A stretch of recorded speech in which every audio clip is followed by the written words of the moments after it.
But first,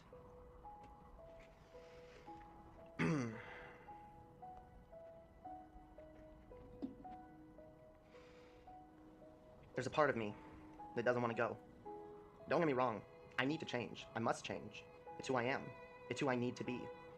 There's a part of me, a small part, but a part of me nonetheless that wishes I didn't have to. The potential of who I could have become, and the unavoidable sense of loss from those who preferred me as I was.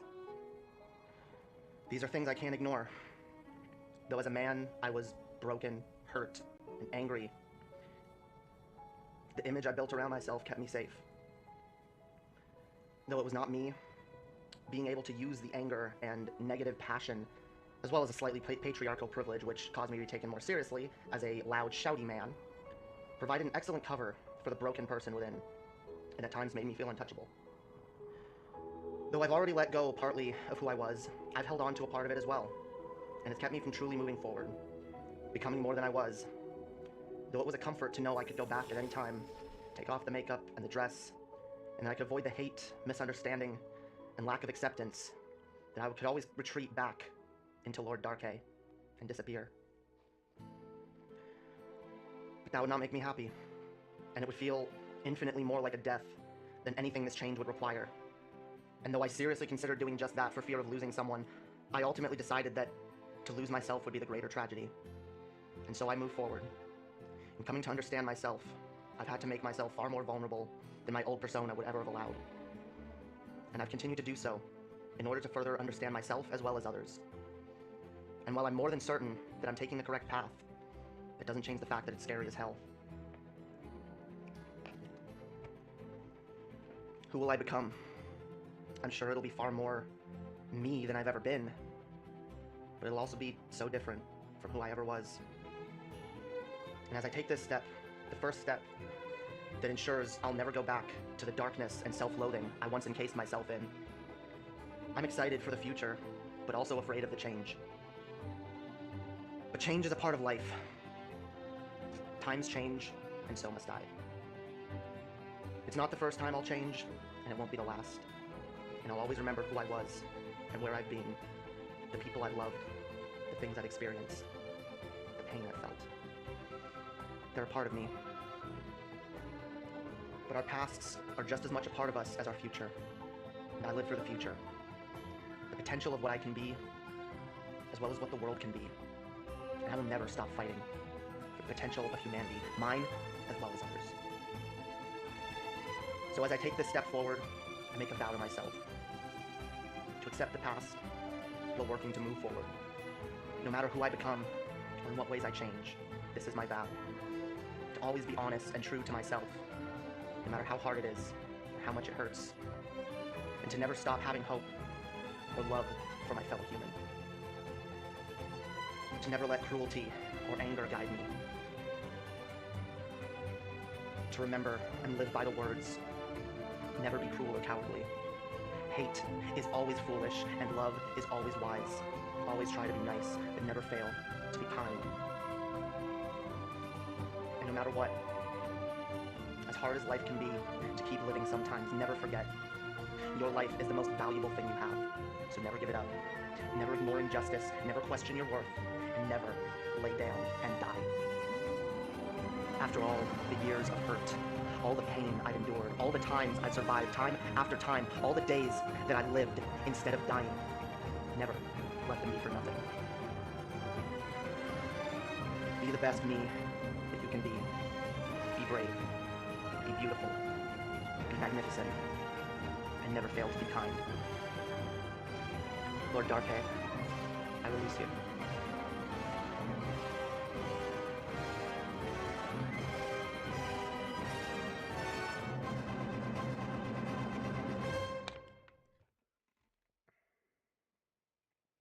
And now, for better things to come. Jump.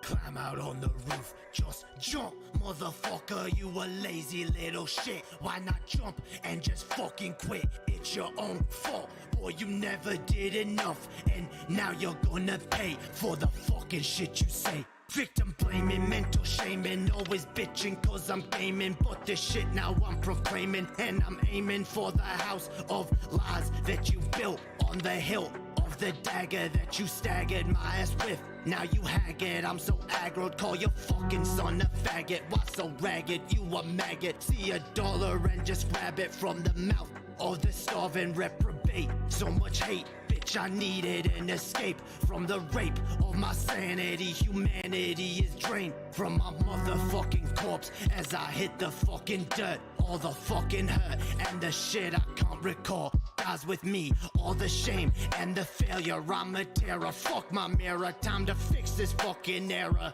Yeah, I'm the bearer of this shit, and I wear it on my wrist. Now it's time to cut it out and just grow the fuck up. In my mirror, it's a vision that I see of myself. Damn, I'm looking like my father, so why even bother? I'll die for my mother, so I'll never treat another the way that he fucked her. I'll break this damn cycle and jump, jump, jump, jump, jump, motherfucker.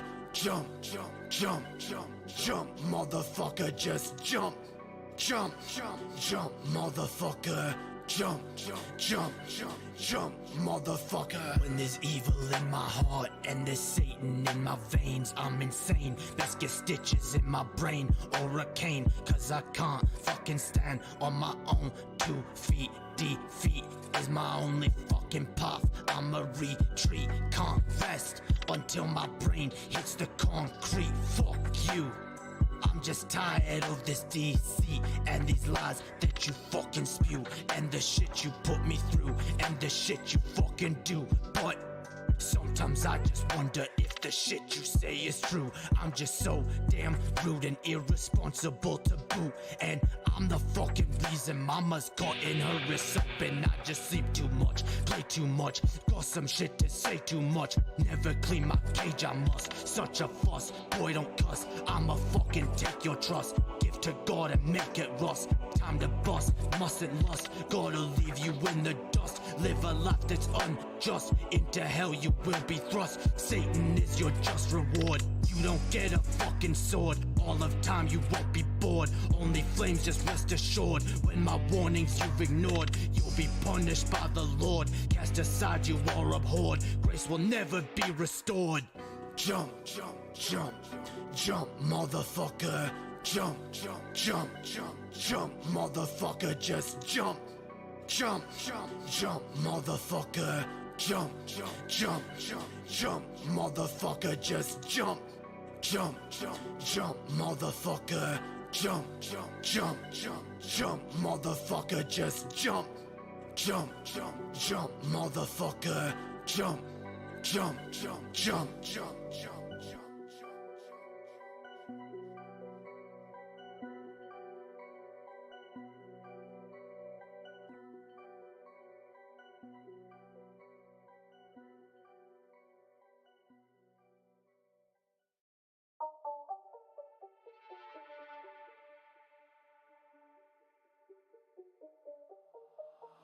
I'm a son of a bitch.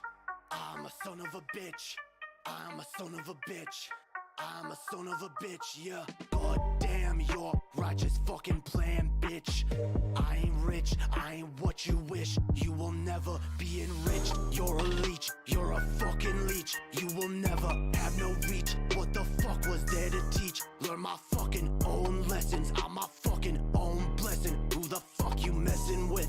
Thought I'd never serve a diss. Mama ain't deserve no kiss. I'ma let her slit her wrist when I'm done. I don't wanna be a bad son, but you fucking made me one. Now I'ma take this fucking knife and my own damn life right here. I don't wanna be my mama. Too much drama, never saw the damn light. In this tunnel, I won't fight. I won't fight. I'ma fucking lay down, let myself drown. No one will save me anyway. No one will save me anyway. No one will save me anyway, cause I'm a son of a bitch. I'm a son of a bitch. I'm a son of a bitch. I'm a son of a bitch, yeah. I'm a son of a bitch. I'm a son of a bitch. I'm a son of a bitch. I'm a son of a bitch, yeah. I know angel bitch. I'm the devil devil you feared. Yeah. Why in the fuck did I leave? Why in my absence you grieve? Why can't my pain you perceive? Cause your own lies you believe. Didn't know you would conceive. The son of Satan deceived. I'ma take my fucking cleaver at your stomach fall. Make that shit mine, for that shit you fucking stole. I'ma take back my control. Get me out of fucking hole. What the fuck, I got no goal. Getting high, pay the toll. Like my mama gave a soul. For them pills and these demons, I can't even see my veins. Kids are driving me insane. I'ma cut this damn pain with my baby in my arms. Won't be sounding no alarms. Slip my wrist and I'm gone. Yeah, no one will save me anyway. No one will save me anyway. No one will save me anyway. No one will save me anyway. Cause I'm a son of a bitch. I'm a son of a bitch. I'm a son of a bitch.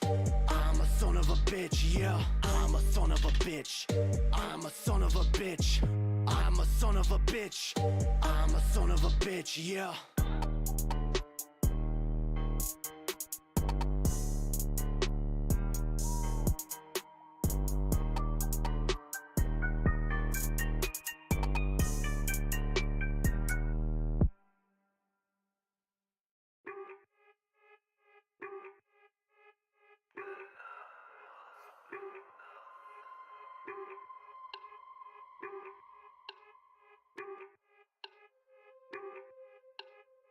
This shit got my fucking stomach in. Never eat a fucking again. Better pray for all my sin. I don't feel no pain again. Fucking quit, got my fucking stomach in. I don't need a fucking again. Suffer now for all my sin. Never feel no pain again. If I'm what I eat, then I must be nothing. If I'm what I eat, then I must be nothing. If I'm what I eat, then I must be nothing. If I'm what I eat, then I must be nothing.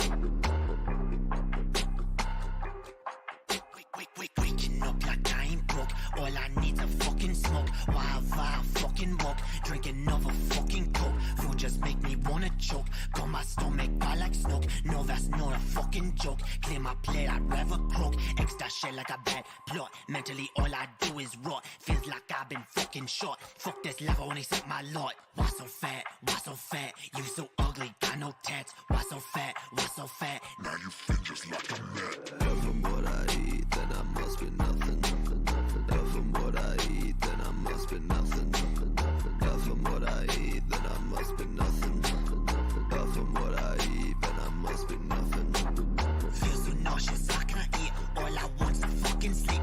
Put it out, that's not a leap. I won't, so I'd rather weep. Fuck this shit, I don't know why. Makes me wanna fucking die. All I do is fucking cry. You won't see me eye to eye. I ain't hungry, eat no steak. Want no bake for your cake. Fuck them bitches, they all fake. They just judge and want a snake. Bile in my throat when I see a fucking note. I don't want to fucking choke. All I need's an antidote. When I die, so she wrote. If I'm what I eat, then I must be nothing. If I'm what I eat, then I must be nothing. If I'm what I eat, then I must be nothing. If I'm what I eat, then I must be nothing.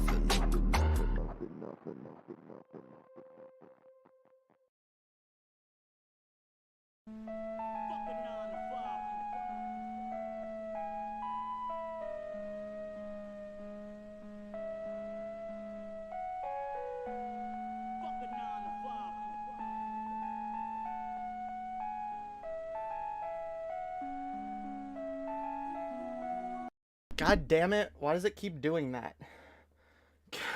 And what the fuck is a Kingdom Hearts hip-hop mix? Okay.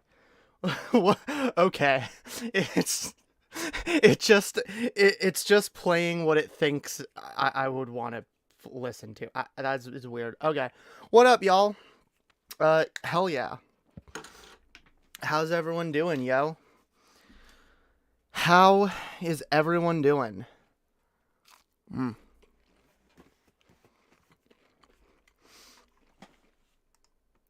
Eat my fucking chicken tendies. What up, y'all? Look, yo, I got chicken tendies. I got chicken tendies, yo. The good kind. It's the good kind, yo.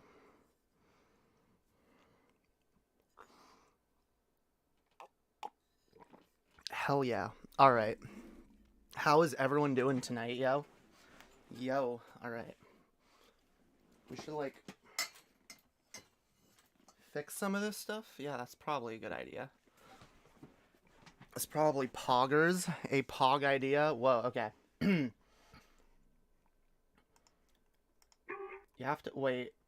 There's like a set. I have to like turn off autoplay or something. That's stop doing that.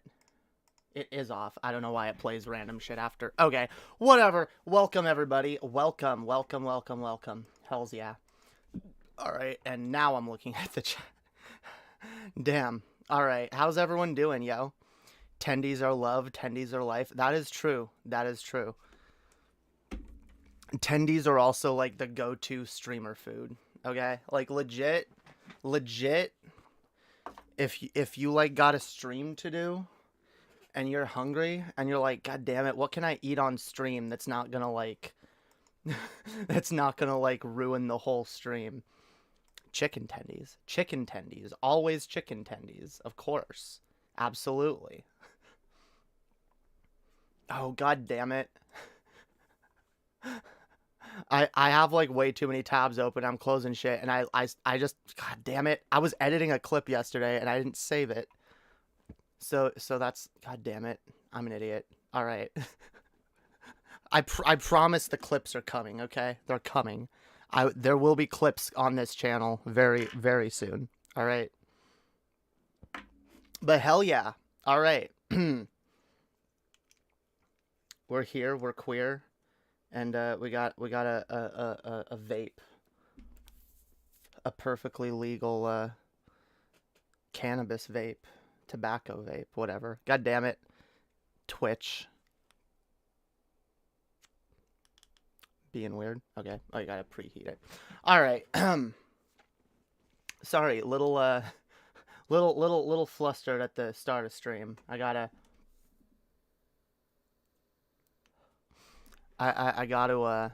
plan my shit better before I start. But we're here, yo. How is everyone doing? And y'all can barely see me because I'm like, holy shit. Okay. What's Gucci, y'all? What is Gucci? There we go. That's better. All right.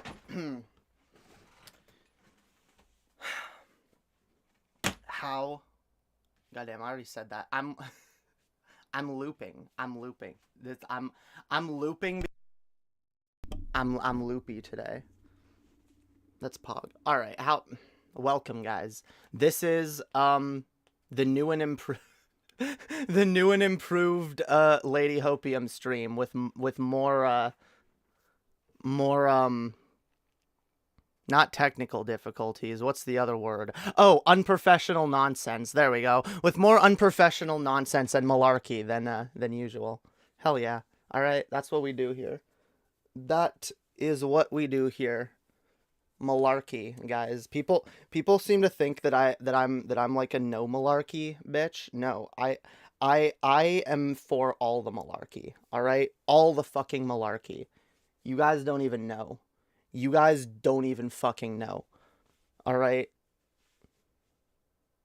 Can I? No. God damn it. How's everyone doing? Hell yeah. I'm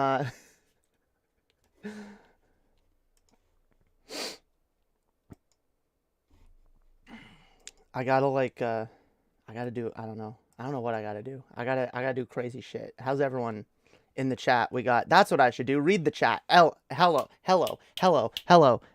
To everyone in the chat, we got Buzzard, we got Harry Rodman, we got Alan Reyes, we got Marvelous Raven, we got Quixotic Dragon, we got the Blind Programmer. How the hell's everyone doing? How am I doing? I'm doing pog. I'm decent. All right. I'm feeling pog. All right.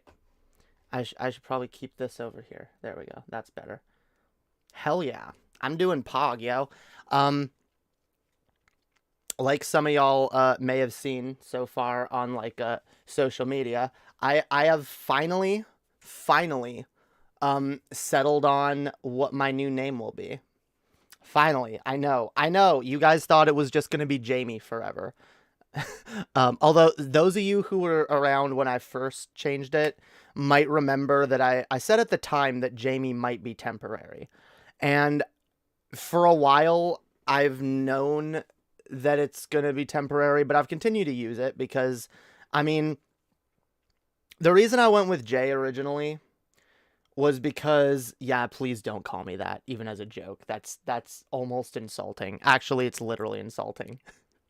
um, but yeah, I was like I said, I was kind of it was kind of an easy choice when I first came out because I was going by Jay for so long, and I figured like what's simple, and like I always did kind of like the name Jamie, um, but I don't know, like it never really fully felt like it fit. It always just kind of felt like a placeholder name, and when it came to like approaching the idea of actually changing my name legally and what I'm going to actually put on my birth certificate, um, Jamie just didn't feel right. It didn't like, it didn't feel bad, but it felt at best incomplete. And so I've been playing around with names in my head for a while now. I've been like tossing some names around. I've been like, you know, testing them out, you know, writing them out, seeing how they look, seeing how they sound. And I've kind of had like I've kind of had a name rolling around in my head for a while, but I didn't want to like reveal it until I was certain. Um I didn't want to reveal it until I was certain, and I, after a lot of thought, a lot of deliberation, I decided on what I wanted it to be. Jamie sounds like a male name to me. See, that the problem with Jamie is like a Jamie is a um it's a gender neutral name. There's male Jamies and there's female Jamies, and that was part of why I chose it originally, because I mean I started going by that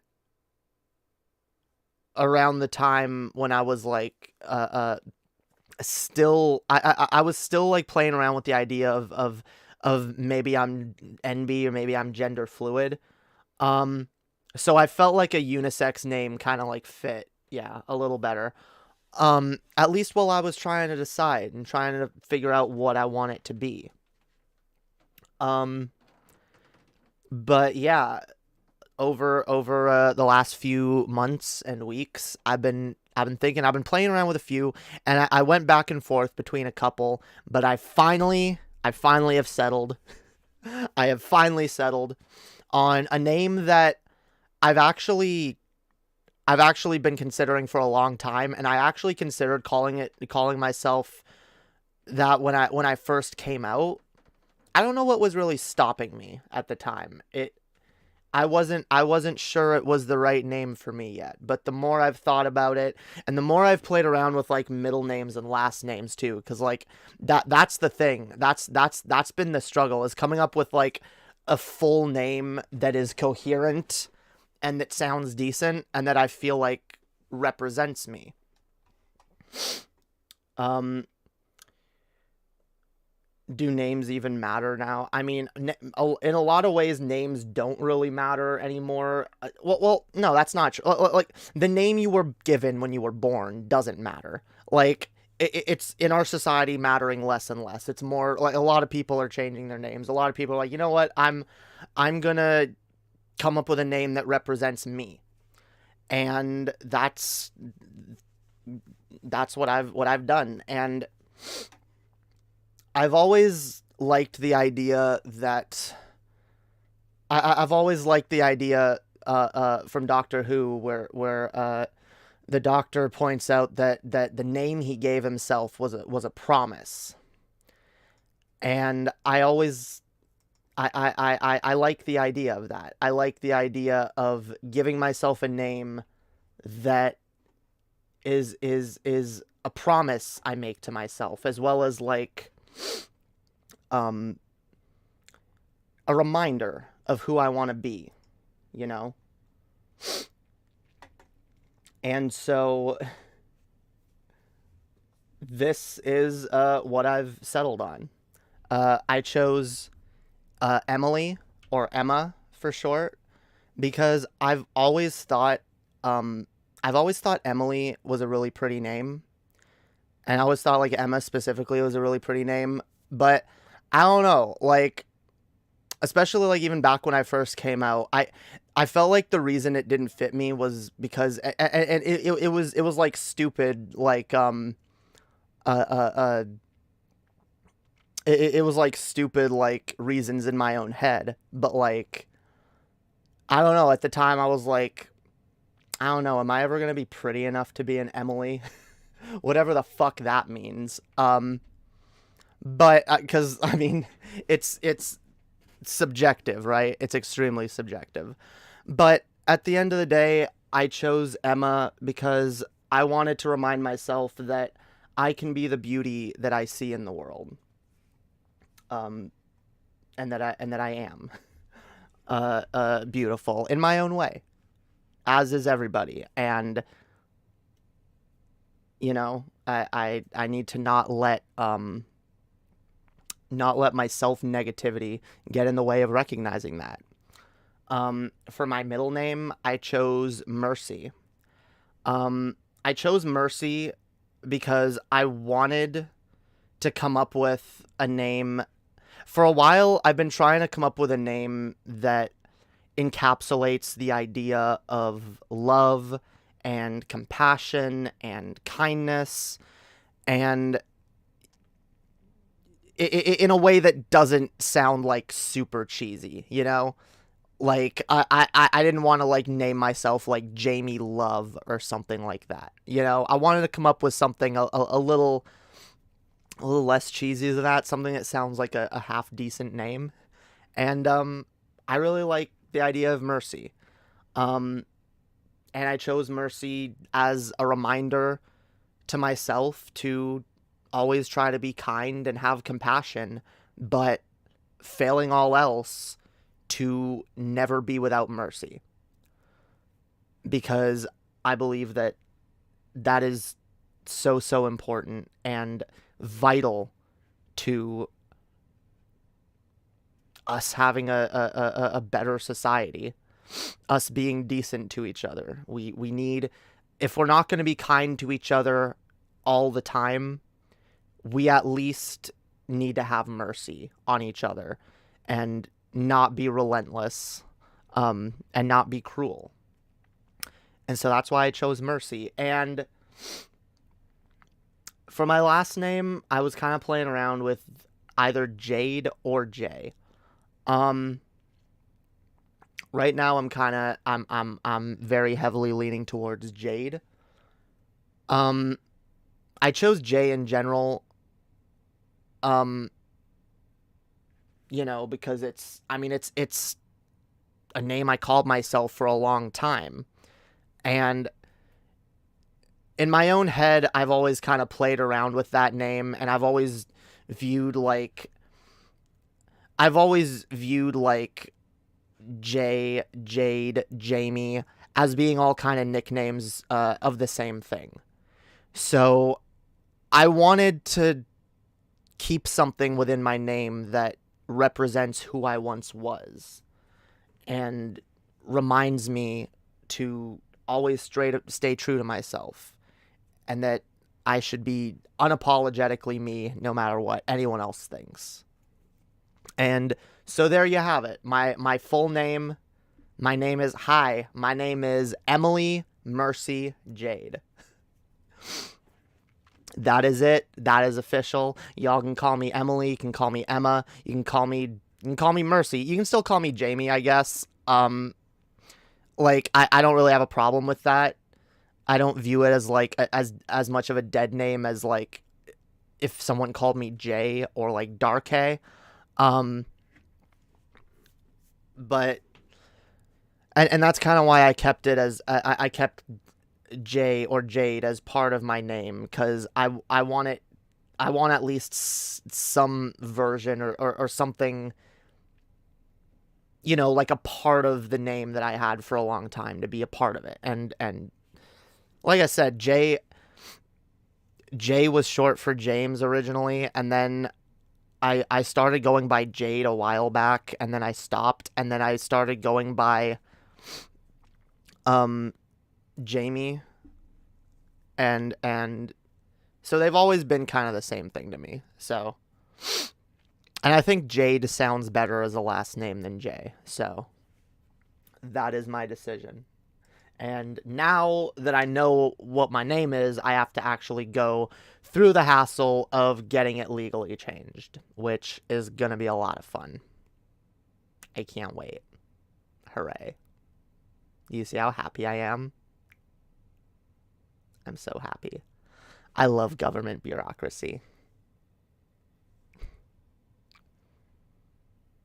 Yeah. But anyway. Hell yeah. That's where we at, yo. That's where we at. That's where we be. Emily, yo. That's who I am. That's it. It doesn't feel 100% like my name yet. Like, it's gonna take time for everyone to get used to it, but like, it does feel like me. And I'm excited. Like, I'm who I am is more and more forming, and I'm getting there. I'm not there yet. I still have a lot of transitioning to do. You know, but I'm getting there. And having this name kind of helps me, like, have a better, like, sense of myself and where I'm going. Did you change legally? Not yet. Yeah, I'm getting ready to start that process. Emily sounds British. Emma sounds British too. Perhaps, right? Perhaps I could one day learn to see. It's hard. It's hard to keep a British accent and maintain a feminine enough voice. I think. I don't know. Maybe I can. I don't know. I'd have to work on it. I've already said, guys, I'm not ashamed of my old British accent anymore.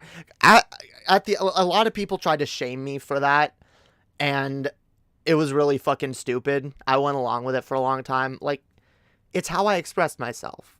It's a version of who I once was. And honestly, there's a part of me that will always... There's a part of me to which speaking with a British accent will always come naturally. So, yeah.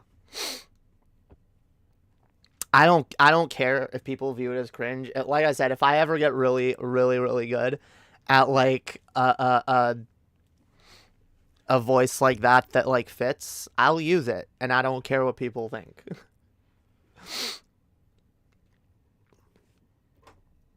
I want to express myself, God damn it. I want to express myself, be unapologetically me, and not give a fuck what society thinks. Because they can suck it. They can suck my goddamn chicken tendies, all right?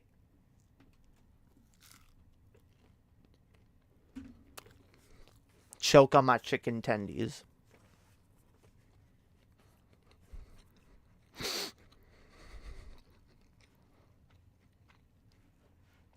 Choke on my tendies, bitch. Choke on my tendies. Damn, these are good tendies. Jamie, what do you think about the beef between Philosophy Tube and ContraPoints? I don't know. I don't know what the I don't know what the beef is. I know I like both of those channels. They're both pretty pog. Although, see, I would say I'm more entertained by ContraPoints, but Philosophy Tube has the better video essays. like the better takes, the more based, Philosophy Tube is slightly more based. ContraPoints has slightly more like performance and entertainment value.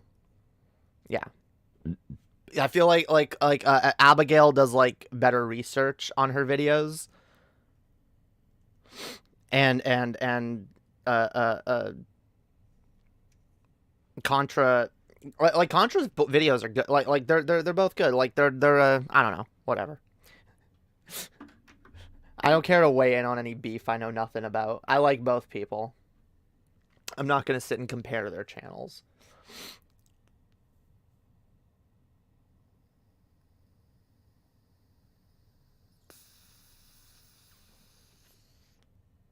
There we go.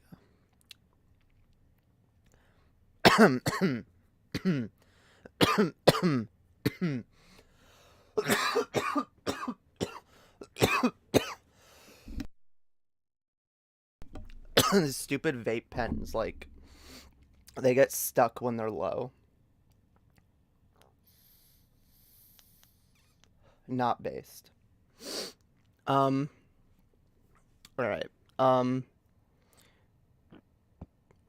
My mom is pissed at me. We were talking about abortion, and she said God doesn't want dead babies.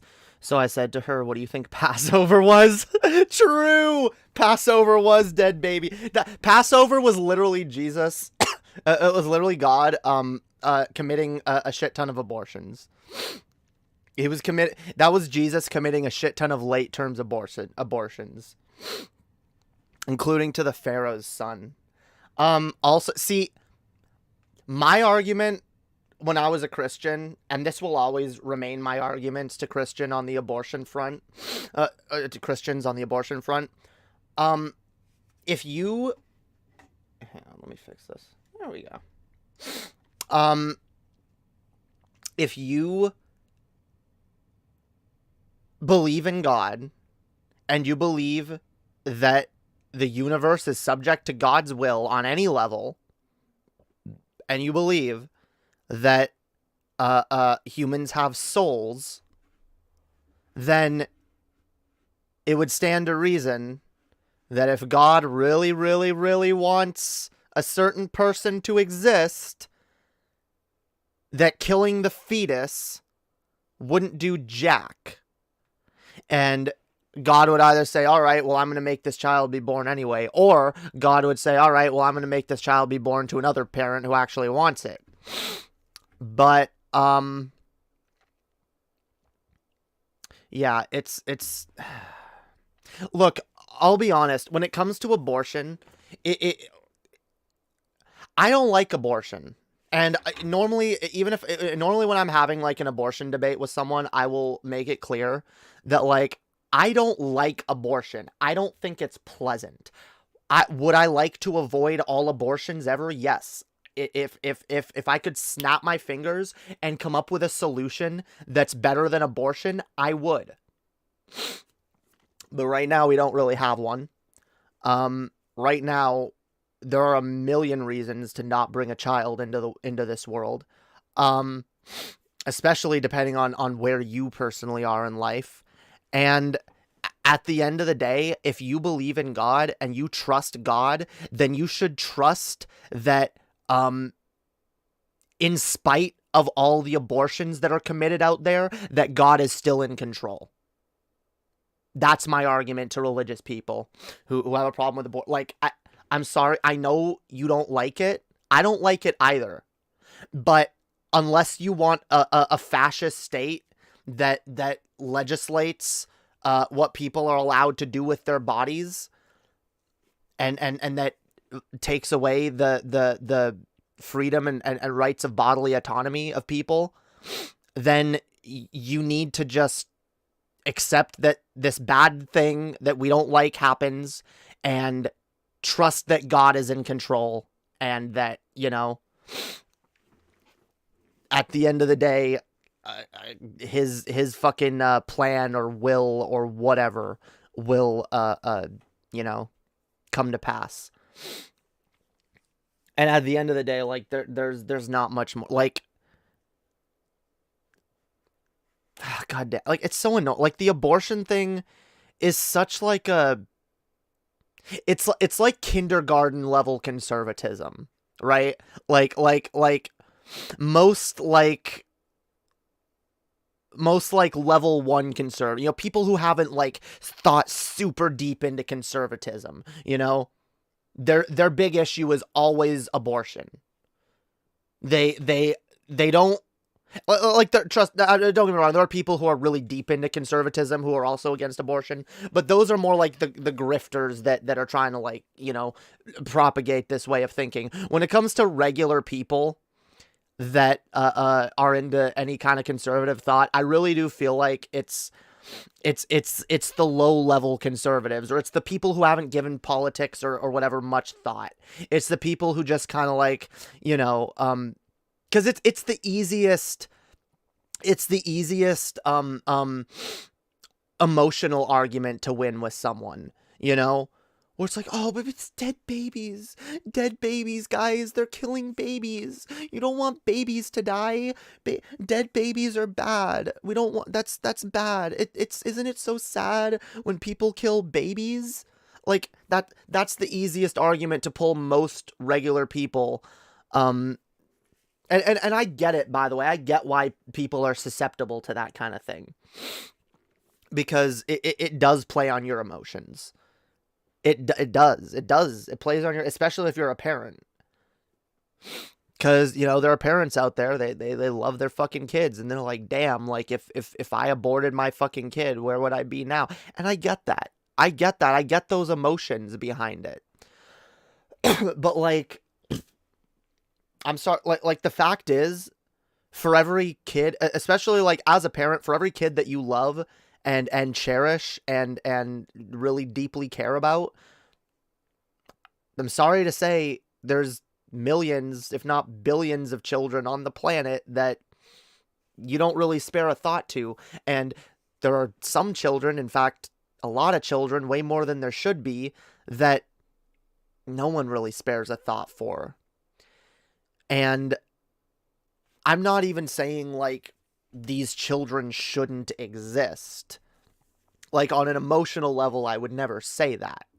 But, like, on a pragmatic level, like, would there be less suffering if less people were just willing to willy-nilly bring children into the world, you know, without, like, knowing what they're doing, or, you know, making sure that they are able to take care of them. Like, there's a lot of factors behind it, and at the end of the day, it really does suck that abortion happens. It does. Because even though it's not a full-blown consciousness yet, it is the beginning of a life, and it sucks that has to end in so many cases.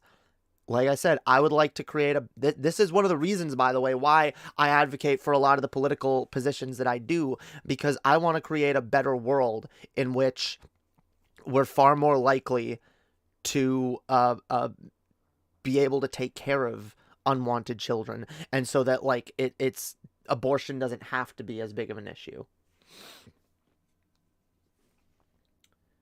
But yeah, let's see. By the way, guys, remember to like the stream if you're enjoying this shit. Can't forget. Also, that really does help me out, by the way. It helps me grow. And it means a lot. Hit that like button. Also, you guys might notice that down below we got a stream goal. We got a stream goal of $50. All right. If we reach that stream goal, we unlock extra long streams. And to start off with, this stream goal is going to cover this stream and whatever stream I'll probably do on Saturday. So if we reach the goal by the end of this stream, then extra long stream. If we reach the end, if extra long stream for today and Saturday, but if we reach the goal on Saturday, then extra long stream on Saturday. And that's going to be the new stream dono situation, because guys, as much as I hate it, We gotta pay the bills. I gotta fucking pay the bills, yo. My grandmother came to me earlier and showed me and was like freaking out. She's like, look at my fucking like gas bill, like it's insane. And like she always kind of like freaks out a little and is like, oh my god, like this is way higher, like because in the winter it gets colder and the heat and everything like costs way fucking more. And like I've seen this like pattern with like where like throughout like you know, July, June, August, like your electric bills, your gas bill or whatever is like pretty low. It's like down like gas hydro, I don't know, whatever the fuck we have for power and everything. It's gas. You know, it's like, you know, $30 to $50 a month, and it's like, you know, pretty affordable. Then you get to like January, February, and you're dealing with like a $300, $400, $500 fucking bill, and it's insane. So yeah, I it's kind of funny. My grandmother always kind of like does the correlation equals causation thing. She's like, it's more money. She's like, well, you started living here again recently. It must be because of something you did. And I had to point out to her, I'm like, Oma, like look at what it says your bill was last year. It's literally more. It's literally less than it was last year. And she had to look at that. She's like, oh, that is true. It is higher every year around this time of year. And it sucks, but I get it. I get it. When you see a bill that high, like, it makes you freak out at first. And it's like, oh my god, how the fuck can this be so high? And, like, God bless her, like, every single year. And I know this because she did this back when I wasn't living here either. She probably did this when my sister was living here. And like, every time the January and February came around, started, like, freaking out. I was like, oh my god, like, I'm paying so much. So I tried to like help her out, toss her a little bit of extra money. So yeah, it's a little tight this month. If anyone is able to help out, it would be greatly appreciated. But if not, that's Gucci as well, because everyone's struggling right now. Everyone, and it's hard out there, yo. It's tough out there for a pimp. All right. Anyway, obligatory shilling out of the way. To my 6 viewers. Trust me, I hate shilling having with like a low amount of people here. It feels awkward. It feels weird, yeah. But anyway. Hell yeah. Hope everyone's Gucci tonight, yo. Not only should abortion be legal, but the government should give tax incentives to abort kids you can't afford. Maybe in the short term, I wouldn't disagree with something like that. But in the long term, I don't think... let me be clear.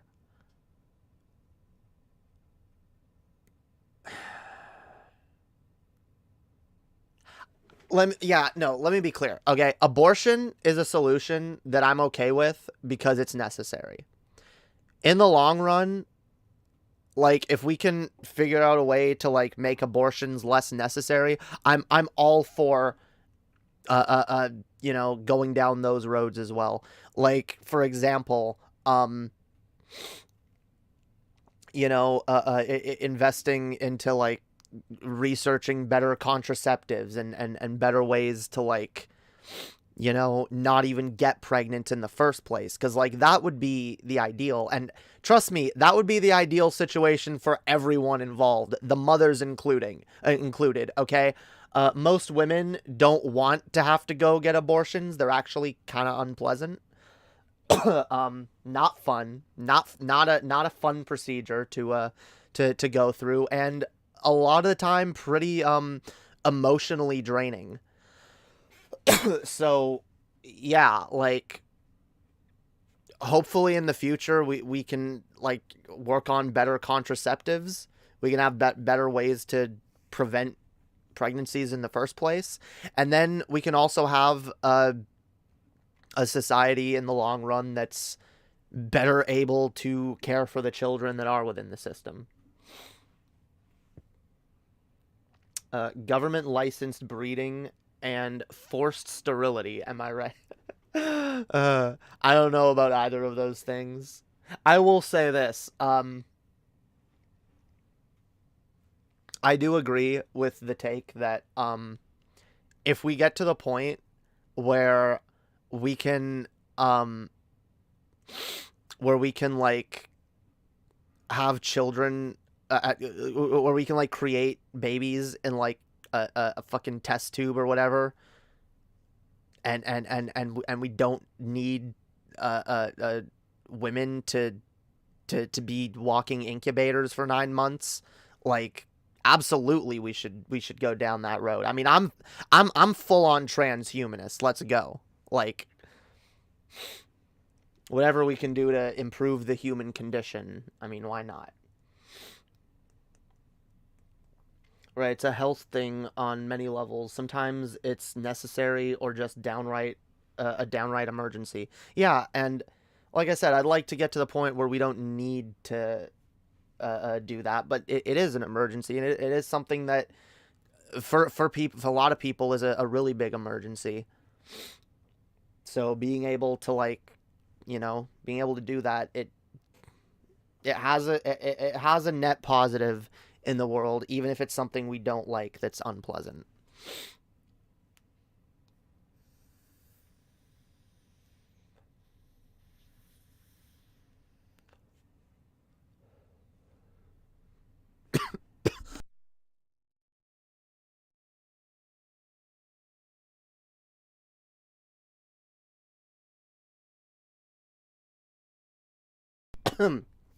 God damn it. God damn it, that thing hits hard. Okay. We need to put the government that's bought off by what? We need to put the government that's bought off by evil corporatists, cocksuckers to do what? I don't know what you're on about. No eugenics. Eugenics bad.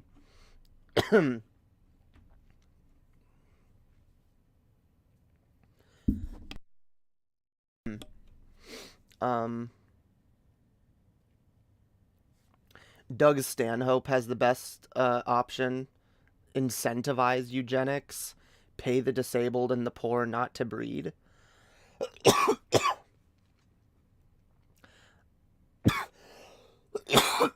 Okay, I don't like going down that road because, look, well, first of all, actually, what's the idea with, like, not wanting the poor to breed? How about just pay the poor so that they are able to,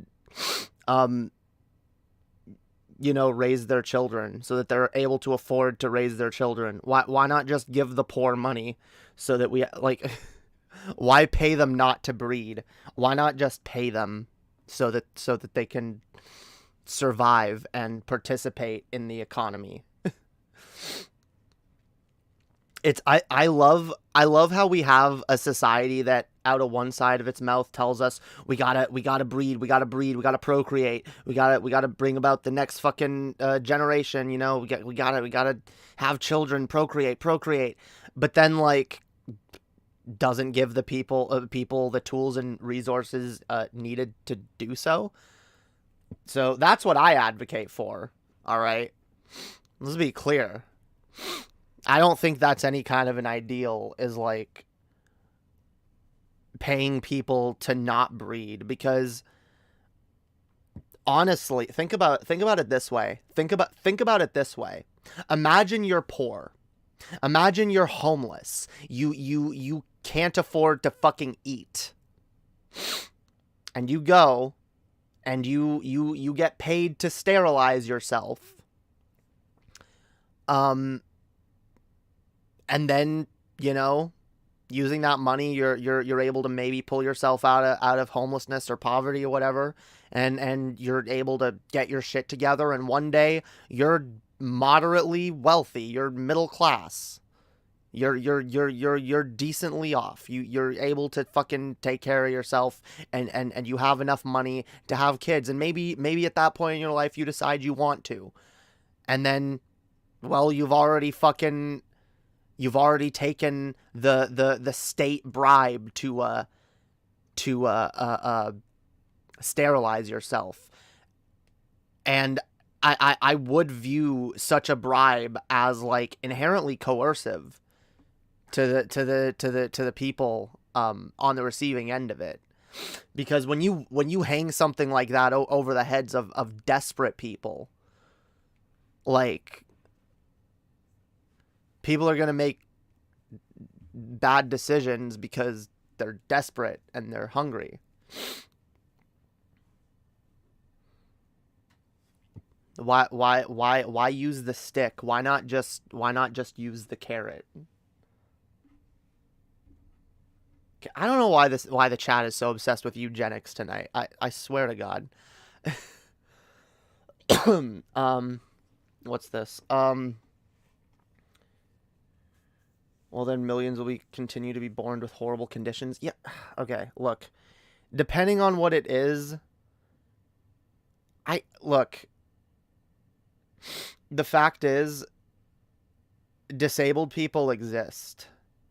People like this is the problem when people start talking about eugenics. A lot of times, what it ends up being is an excuse to not alter society in a way to accommodate those that are commonly viewed as an inconvenience to the rest of society. So, me, for example, with, several mental disorders, complex PTSD, whatever neurodivergent traits I may have, and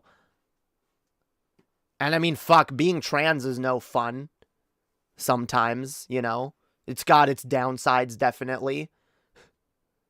But like, for a lot of people, for especially like those in power, it's far more convenient to talk about solutions of, oh, well, how do we erase this inconvenient group from society? How do we take this group that inconveniences us and make it so they're no longer a problem? And the problem with that is that overlooks the people that do exist with these issues, with these disorders, with whatnot. And, oh, by the way, if you think there's no value to mentally ill people, go back in history and look at the histories of some of the most famous artists throughout time. I know one of my favorites to bring up is usually Vincent van Gogh, one of the most prolific painters of all time, who was extremely depressed and suicidal to the point that he killed himself. And before he killed himself, he cut off his own ear. Like, this was an extremely unstable person, but he was able to create some of the most beautiful art that has persisted throughout society for generations. So, I'm sorry to say, like, oh, people with disabilities or this or that wrong with them shouldn't exist is really fucking short-sighted. Really fucking short-sighted. I don't think anyone here is saying disabled people are useless. Well, that's the problem, though. You don't have to. If you're pushing for eugenics, you're still advocating for a solution to disabilities that does overlook the people with those disabilities and brushes them off as pretty much useless.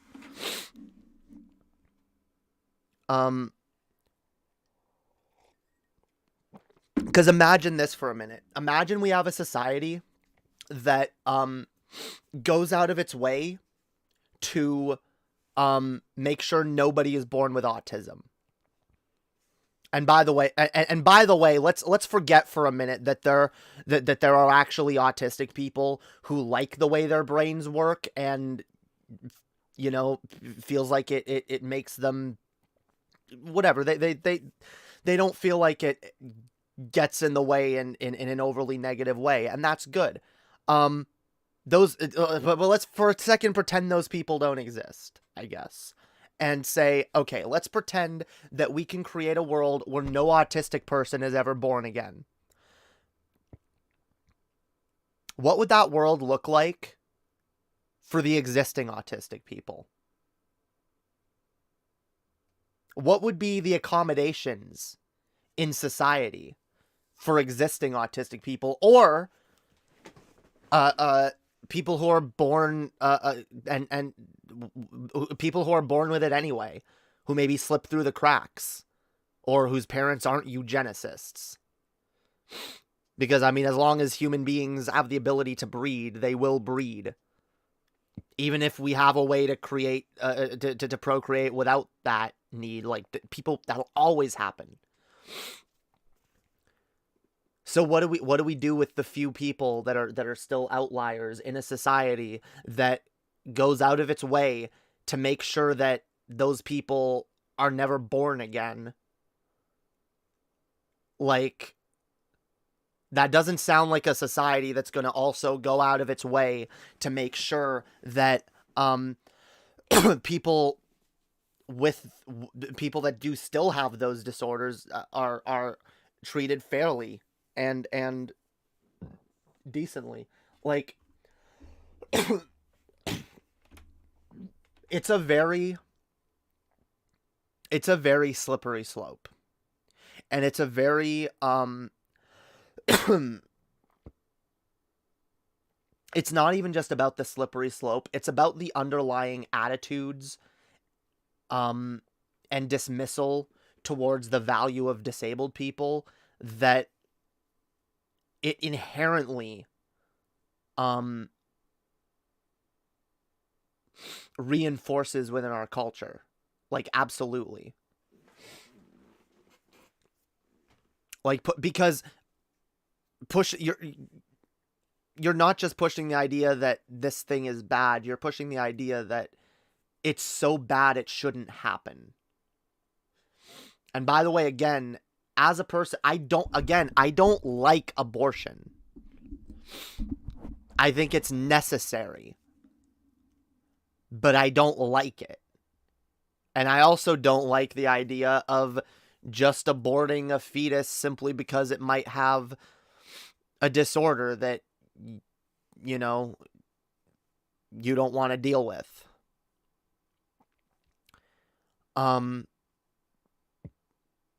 It's very complicated, all right? I want to make it clear, this is a very complicated subject. Because, yes, I know that it prevents human suffering, but it's still an unpleasant thing.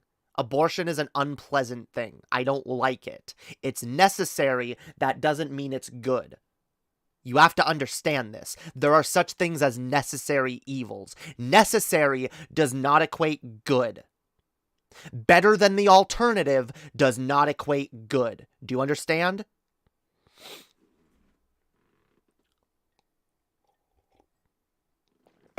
I would rather, like I was saying before, I would rather abortions be legal than them not be legal. But overall, I would rather abortions not be necessary. And that's a different, like, the idea to be able to just reliably turn off your body's ability to get pregnant and then turn it on again when you want to. Like, that's a very different thing from outright eugenics. You understand? Like, eugenics is going out of your way to specifically make sure that certain types of people aren't born. But now look, like, at the end of the day, I'm flexible on these things, as I'm flexible on most things. If you can show me research, and by the way, like, I know no one has any such thing, so I expect this to end the conversation, at least for the time being, but if you can show me research which proves that a certain disability is provably nothing but bad and has nothing but negative effects on the person who has it, and that there would be a reliable way to remove this thing from a person before they were born, and that it, wouldn't have any other negative effects on them, I'd be willing to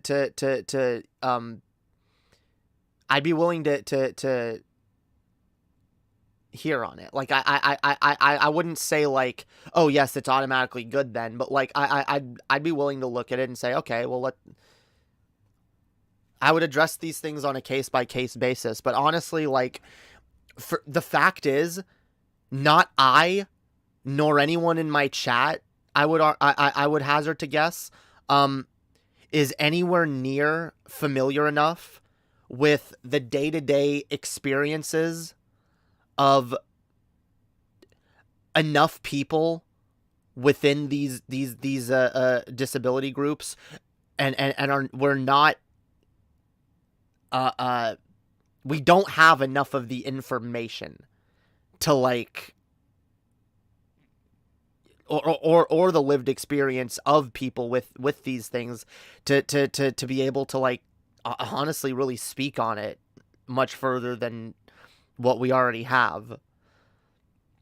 Because, again, you can say, oh, well, I think and by the way, like, I'm not assuming who's what in the chat. You could be an autistic person, for all I care, who views your autism as the worst thing about you and the biggest detriment in your life. And you could be like, no, I know I hate it and I want it gone and I wouldn't wish this on anybody. But that's just your experience. And that's not the experience of everybody with autism. And again, I'm using autism as an example to be very simplistic here, because there's so many different things, and that's the problem with each different disability or neurodivergence or whatever little problem that we view within the human condition. They're all so full of so many different conversations. All literally, guys, this is not just a simple, oh, eugenics good or bad. No, it's so much more fucking nuanced than that. But because it's so nuanced, that's why I generally err on the side of, I don't like eugenics. I don't like it as an idea or as a concept. And quite frankly, it's a conversation that I don't think I'm smart enough or educated enough to even have. And I very much doubt that anyone in the chat really is. This is probably your least utilitarian stance yet. Well, that's good, because I'm not a fucking utilitarian. How many times do I have to fucking tell you people I'm not a utilitarian? I'm not.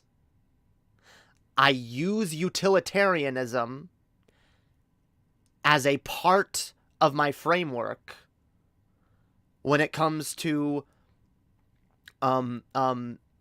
weighing good versus harm. But as with everything, I don't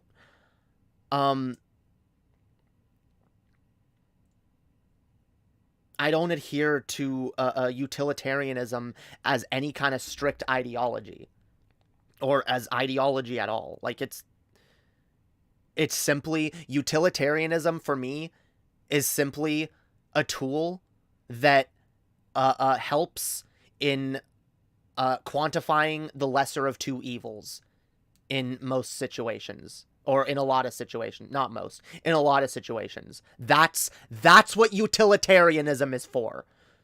That's it. You should not be making all your decisions by trying to fucking quantify everything down to a utilitarian equation. Because a lot of issues, and like it really annoys me that the chat, I preach this so much, and like chat still doesn't get it. Like, nuance, motherfuckers. Like, I don't believe in adhering to any ideology strictly. I don't believe in taking absolute positions on anything. Which is why, if you bring up a very, very complicated topic like eugenics, I'm gonna have a very complicated and nuanced fucking take on it. That's not some simple math equation of like, oh, well, disability is bad, so disabled people being born is bad. So therefore, abort all the disabled people. What? That's ridiculous. And I know you're maybe not taking it that far. That's fine, but there's a line between that and inconsistency. No, you're wrong.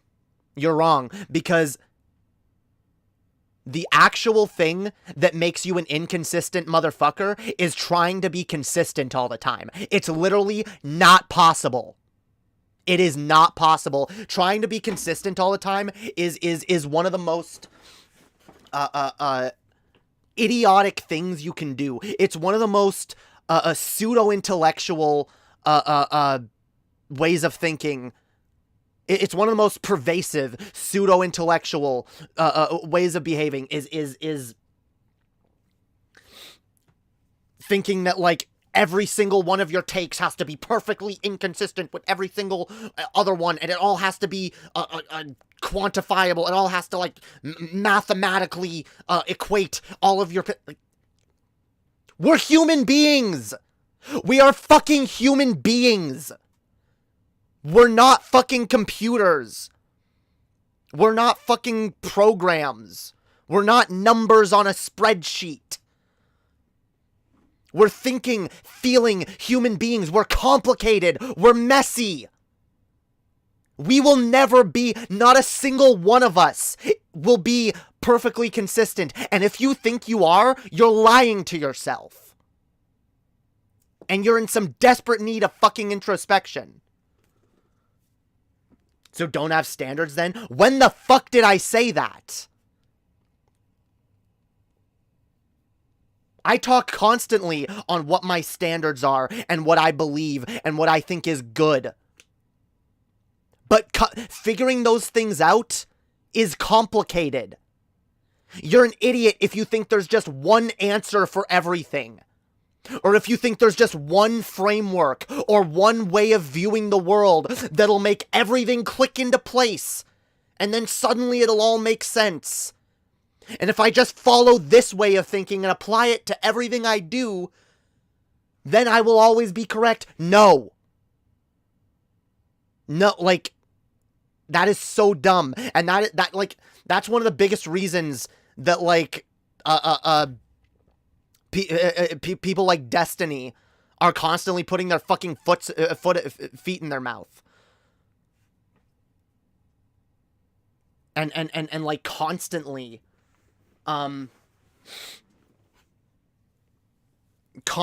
like having ridiculous takes, inhuman takes that are devoid of empathy or rationality or any kind of logic. But in Destiny's super consistent logic lord debate bro brain, He's the most perfectly logically consistent person ever, and all of his views and opinions can fit neatly into nice little categories, and you know, I can just apply this standard to this and this and this, and I can just have the same standard for everything. No. Having the same standard for everything is a logical fucking fallacy.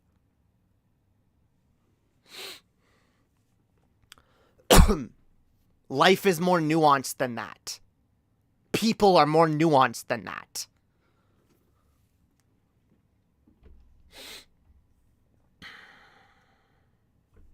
You're not getting what I'm saying? You can have a multifaceted moral system, but there's having a complicated system, and there's having no system, which is absurdity, whim worship.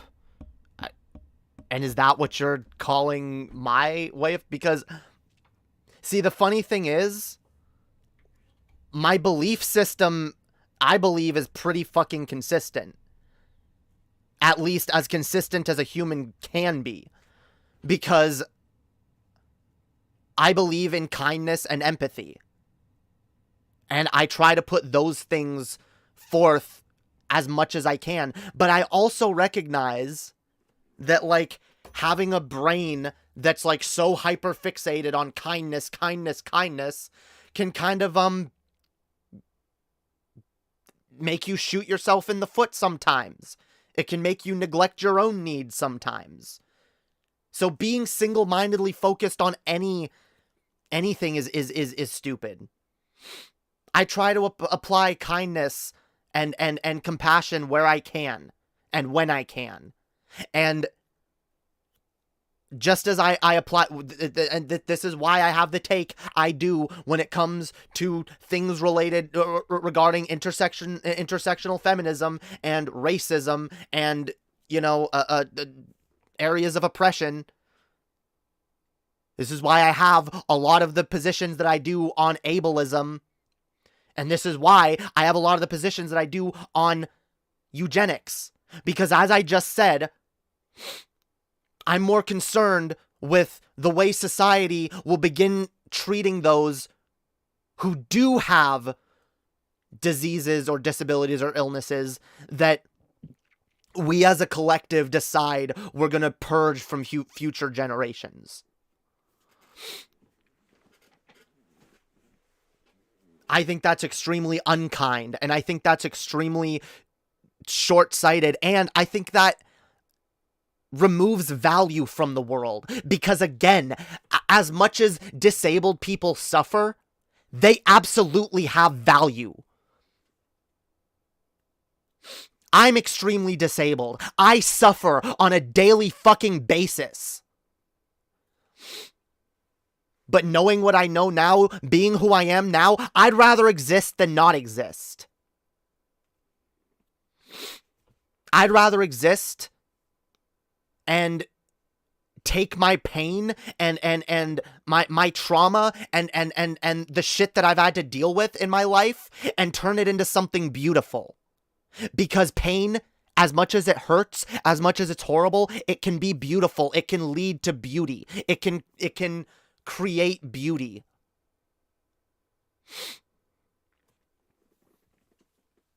And so, and what more natural form of pain is there than the kind someone is born with?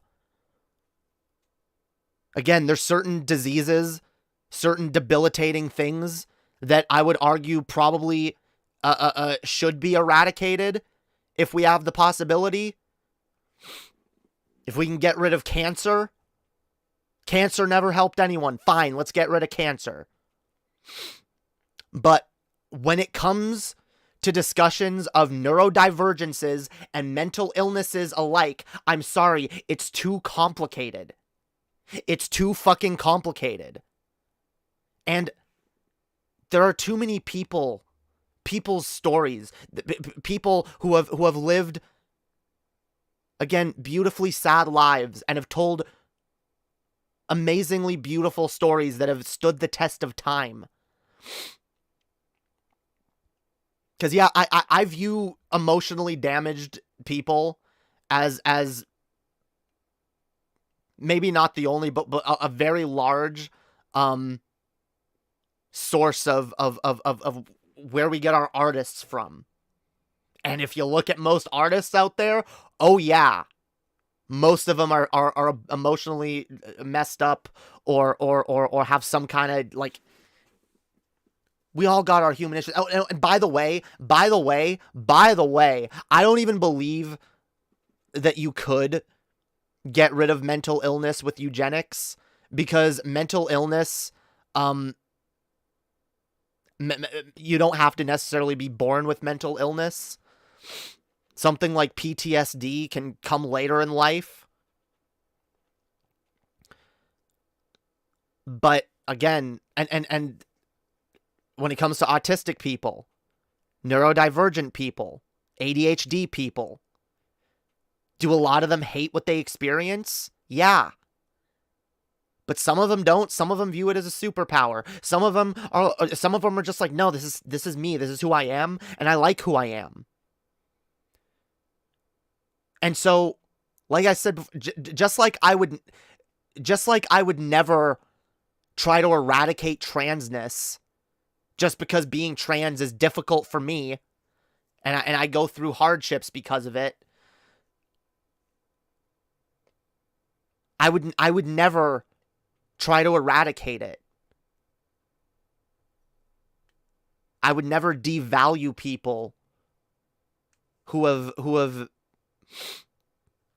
built lives for themselves despite these things.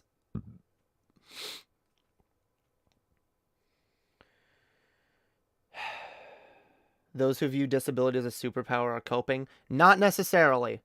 Not fucking necessarily. Because you know what?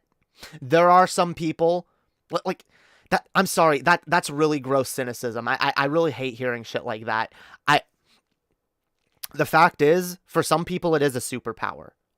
For some people, their brains are able to work, like, there are people out there who have, like, way better memories than me. I know autistic people have a way better memory than me, way better, like, you know. Some people are better at processing numbers or whatnot. Some people are better at, because of certain things, better at telling stories, better at whatever thing. Like I said, if you want to prove to me that something is worth removing from the gene pool using eugenics, you need to prove to me that it is devoid of value. And I haven't seen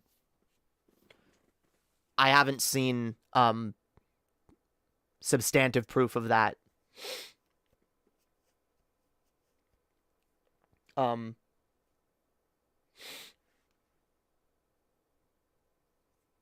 Depression itself is something we all fight. I mean, most of us, yeah, sure, but clinical depression is a whole other thing.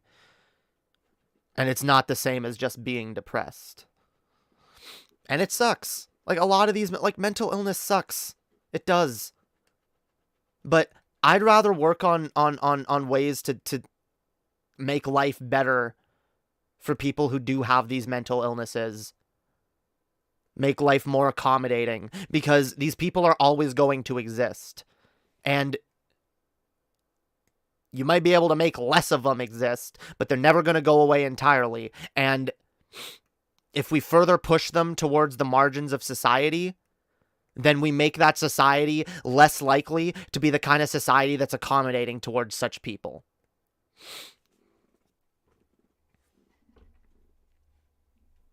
Anyway. Disability is not a good thing. Do we agree on that?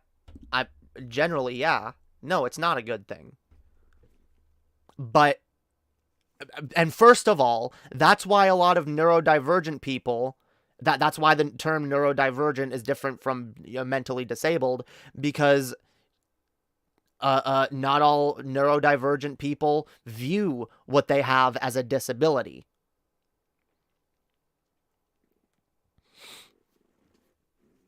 And so that's, again, like, that's why it becomes very muddy. It becomes very, very, very messy. A lot of little nuances. And there's no overarching answer that covers all of it.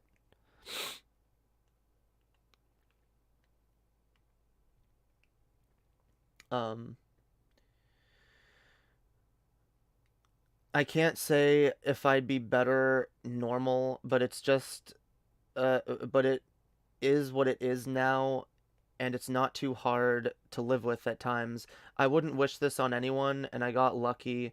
Could have been worse. I mean, I get that. And the thing is, everybody has a different perspective on the thing that they personally experience. And we all experience these things in different ways. Some people think it's good. Some people have, maybe not think it's good. Some people have like better ways of coping with it than others. Some people, some people would argue they live better lives because of it. And again, I don't know whether or not that's true, but I don't like the attitude that like talking eugenics kind of leads to. I don't like the devaluing of those with these disorders and the almost dehumanization. Because again, if I could avoid all abortions, I would. If I could say every person that's supposed to exist does exist, I would. Unfortunately, reality doesn't really mesh with that. Unfortunately, the world we live in is not too accommodating, and not every person is meant to be a parent, and like there's so many factors to that. But in an ideal world, for me, you have to understand, for me, ideally, everyone is able to exist, everyone is allowed to exist, and able to have a comfortable existence.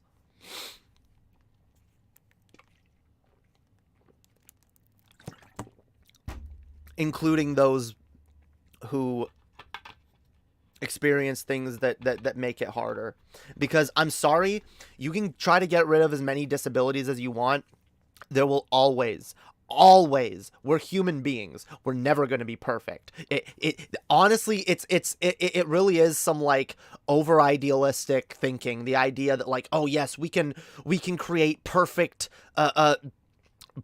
eugenics humans that you know have no illnesses. Come the fuck on. That's not gonna happen. For all we know, if we try to purge humans of all existing disabilities, we'll just create way worse ones. Okay, like I don't believe achieving like a state of like I don't think us as a species will ever be anything close to perfect. There will always be people who are viewed as disabled. There will always be people who are more of a burden on society than others. And I think it's better for society to not view those people as a burden, but instead view them as human beings, living beings that deserve compassion and that deserve to live a decent life like anyone else.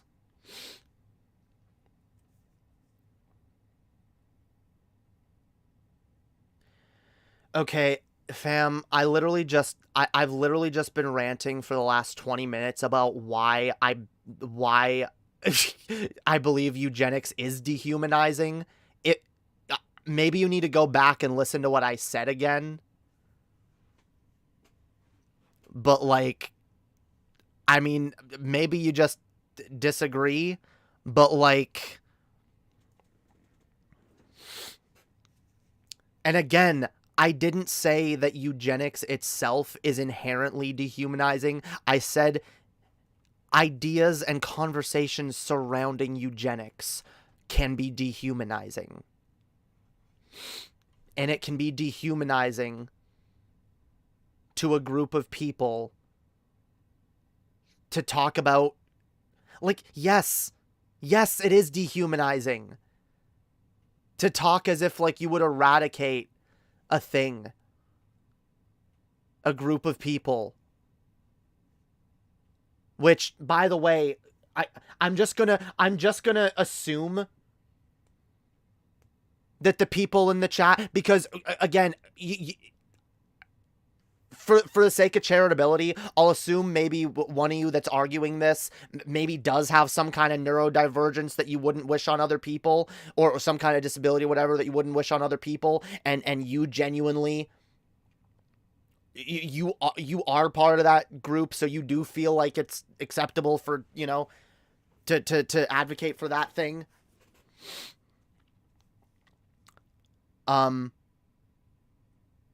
But you don't speak for every group within that. You don't speak for every experience.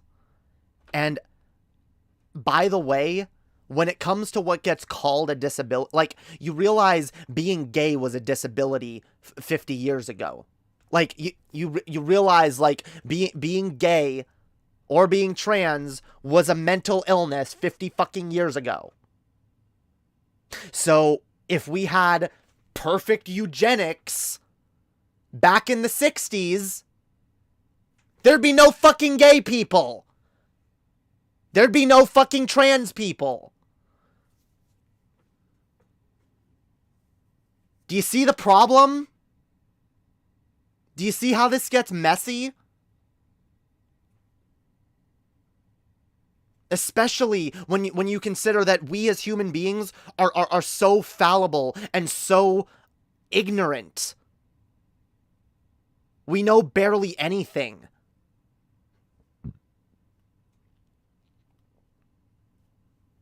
When it comes to the you know, the mysteries and complexity of the universe, of life, of what is and isn't possible.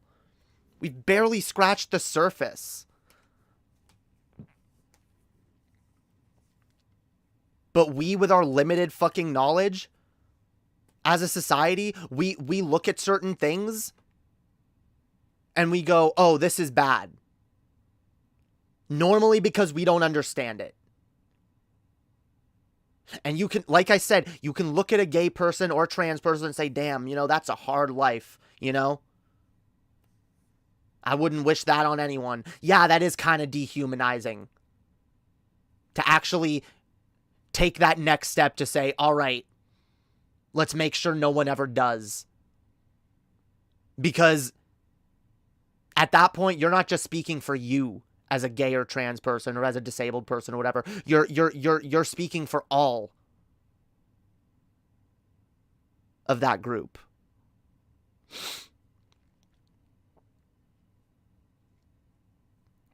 And my God, like when there's so many things that we barely fucking understand. So many things that we misunderstand as being a disability, or as being like or things that, like, you know what's funny? Like,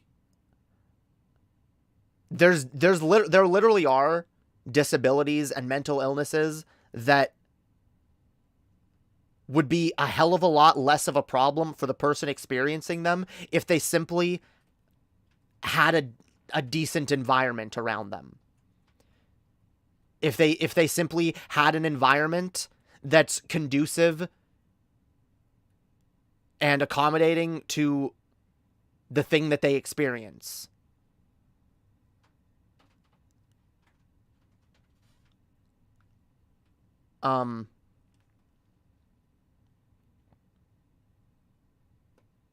Yeah, it's funny because there's a lot of things out there. For example, you know, being trans. Being trans is a lot less harder when the people around you recognize you as being the gender that you are. And in a similar vein, that's not a mental illness, but when it comes to things that are, or not mental illness, but like neurodivergences, you know, for people with ADHD or autism, some of them thrive in better in certain environments than others. And so sometimes it's as simple as, oh, this person just, you know, this person just needs these understandings. Or you know, This person just needs to be in this kind of environment. They need these considerations from those around them. And they can thrive and be happy people. They'll live good lives. And I'm not willing to bet that that we've done it. We've arrived. We've done all the work at, parsing the differences between disabilities, mental illnesses, and things that are not. Because again, just 50 fucking years ago, being trans was a mental illness. Or it was viewed as a mental illness. And if we'd have had that kind of eugenics technology back then, they'd have gotten rid of all the trans people.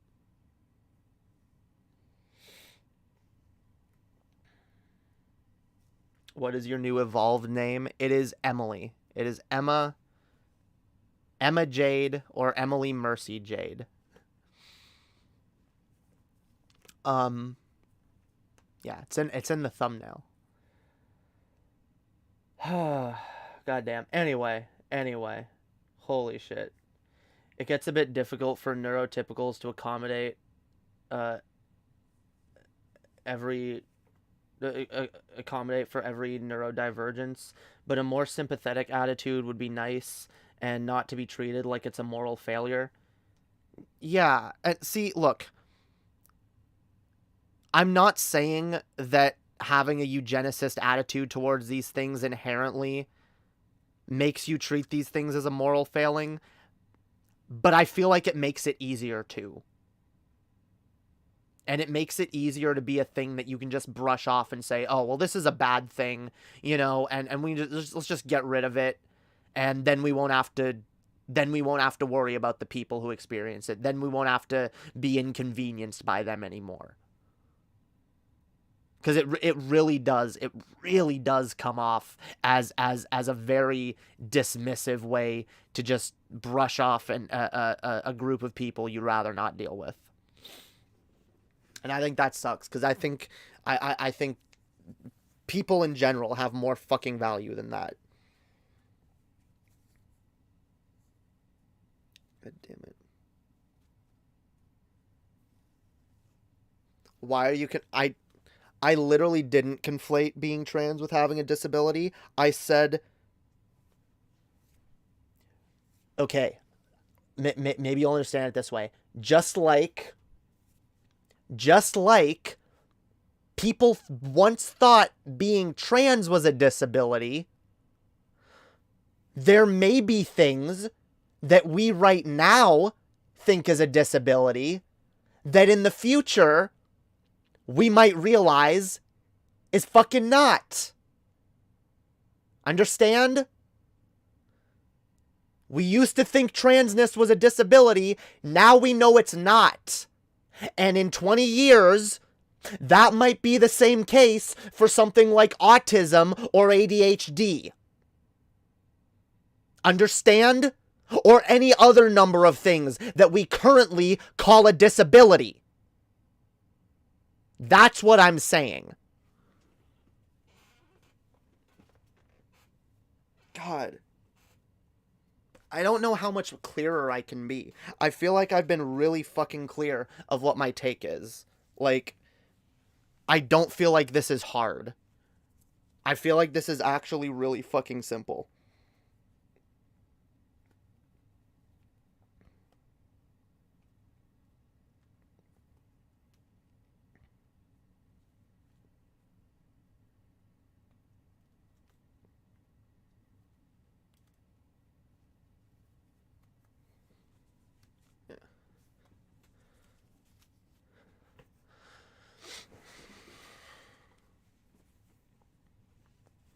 I feel like it's simple. My take on eugenics is I don't like it. And unless you can prove to me that a thing is both demonstrably nothing but bad and negative, that it has nothing but negative effects on the people who have it, and that you can remove it from a person safely before they're born, If you can provide me those two things, then I'm probably okay with it. But I think it's a dangerous road to go down, because I don't think, because I know that there are certain areas, certain types of people, certain areas of society that are viewed as being disabilities or being inherently negative, that things may come to light in the future and we may learn that they're not. And so I'm not comfortable supporting eugenics for most things.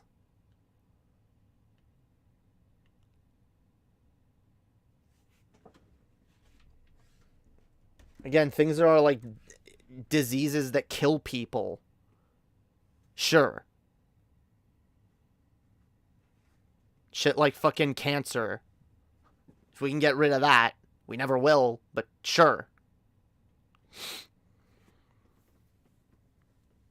But when we're talking about getting rid of certain traits that make people unique and that make some people who they are, I'm never going to be okay with that. And if we're talking about something that has the risk of being that, I'm going to err heavily on the side of no. I don't like it. All right? All right. Oh my fucking... Okay, no. Blind program. I'm done. No. You're not bringing this back to abortion. This conversation literally started as an abortion conversation. I literally started this whole thing by saying, I don't like abortion. I don't think abortion is good, but abortion is necessary. There's a difference. And ideally, no one would get aborted. And ideally, no one with a neurodivergence would get aborted simply because they're neurodivergent. Ideally, we'd have a society that knows and cares enough to actually accommodate those people. Because, by the way, there's a hell of a lot more of them than a lot of people fucking realize. And they deserve to be treated like fucking human beings. I'm done. I'm done.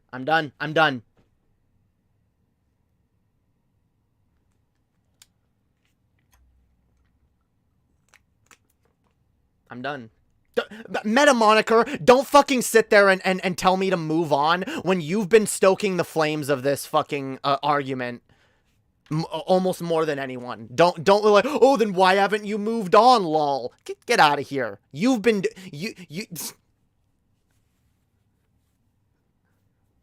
All you motherfuckers, god fucking damn. I have to argue with the chat, and then the chat does the like... Oh, well, why were you arguing with us? You know, like, why didn't you just move on? Because this is what you guys are fucking talking about. It's how a stream works, motherfucker.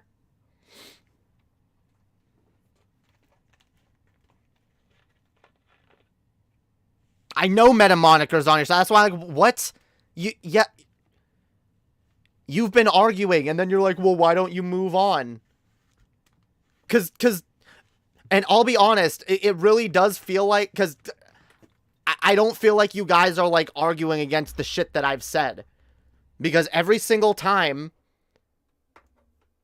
like that last one, like, oh, like, it's, eugenics is good, that's why abortion is a thing. Like, that shows that you weren't even fucking listening earlier when I was relating abortion and eugenics. I'm done. You guys can go back. Everything I said was extremely based. If you didn't get it, then you need to listen again. All right? Holy shit.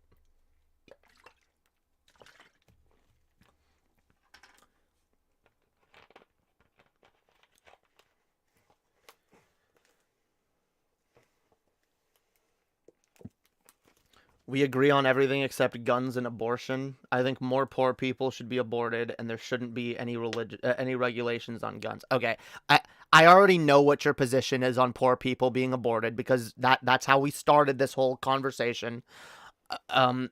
but I disagree, and you guys know why I disagree. This whole segment that I just did was me explaining why I disagree. If you didn't hear it, go back. And no regulations on guns is ridiculous. Ridiculous.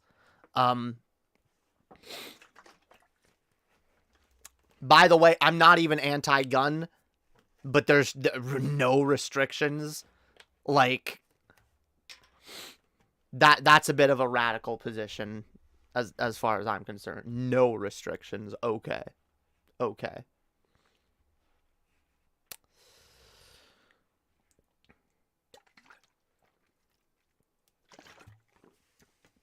I just got here 5 seconds ago, and this guy sounds like a troll. Perhaps. What up, Skeptical Jesus? How you doing, buddy? It's been a while, yo. How's it going? How's it going, yo? Damn.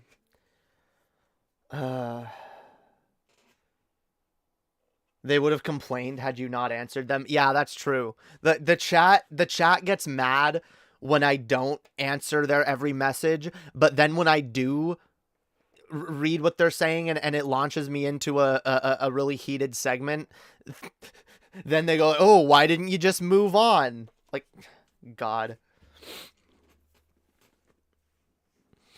It's like the fact that, like, every time I'm like doing a segment, every time I'm like doing a segment or something, I start ignoring the chat because I'm doing a segment and I'm reacting to a video or something, and the chat gets mad and they're like, read what I said, like, and but then, like, when I'm sitting here not doing segments and I'm looking to the chat to, like, spark up conversations, it's crickets. God. It's fine. I still love you guys, all right? I still love you guys. No parasocial Renos, okay?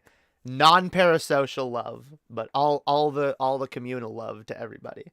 Everybody. Gun regulations reduce accessibility to guns. It's demonstrable. Yeah. And I'm sorry, I do kind of want regulations. Like, if someone is severely mentally ill, yeah, no gun for you. If someone has a history of, like you have to know regulations. Do you know what that would include? That would mean anyone can have any gun. Anyone can have all guns and as many guns as they want with no restriction. Like, fuck off. No. I'm not. And whatever. Call me a filthy anti-gun Canuck or whatever. Okay.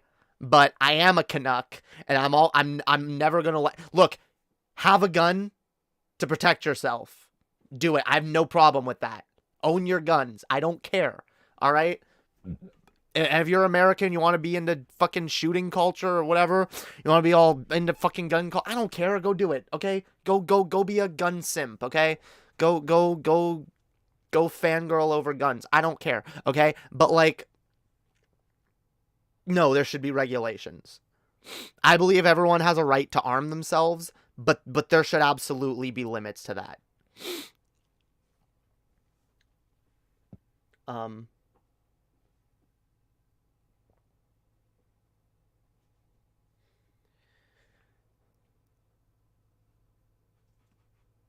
If people want guns, they'll get it one way or another. Yeah, that what Skeptical Jesus said there is a good point. That's literally true of anything. Murderers will still murder, so why have laws against murder? Like, yeah, the point of a law is reduction.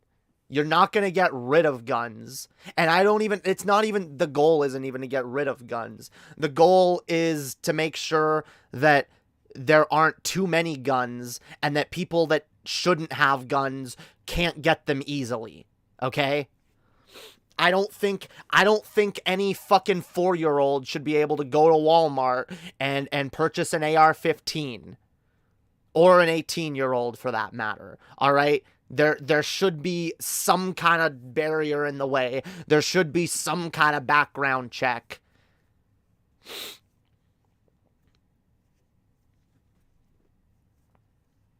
But barring all that, yeah, have your guns. You have a right to arm yourself. Fine. Arm yourself. All right? But I'll be clear. I I'm okay with arming yourself, but I believe in arming myself for the purposes of self-defense only. I don't believe in arming myself at all, really, but if I was going to, it would be for the purposes of self-defense. I believe lefties should own guns in case a fascist revolution, when a fascist revolution breaks out, you know? We should have, or you know, if fascists start a dragging gay and trans people into the streets or whatever, like, yeah, we should be armed and ready to defend ourselves. We should be well trained in how to defend ourselves. I advocate for all of those things, okay? But that doesn't mean there shouldn't be restrictions. And yeah, I guess you could have weapons in case the state ever gets out of hand, but let's be honest, guys. We're not going to be defending ourselves from the state. Like, even if there were no restrictions on guns whatsoever and everyone could own all the guns they wanted, we still would not be able to defend ourselves against the firepower of the state. That goes for Americans and Canadians and Europeans and anyone living in a developed nation with a half-competent military, all right? It's like the idea that, like, we're gonna take back the government or some bullshit is a pipe dream. Yeah, you can feel free to disagree. I can go very in depth on why I believe this to be the case. God, I just I don't want to go on my fucking tanky rant again, guys. I literally just did it on the last stream.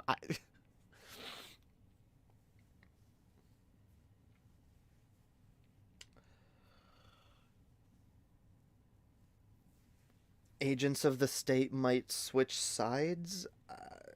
I mean, perhaps. Look.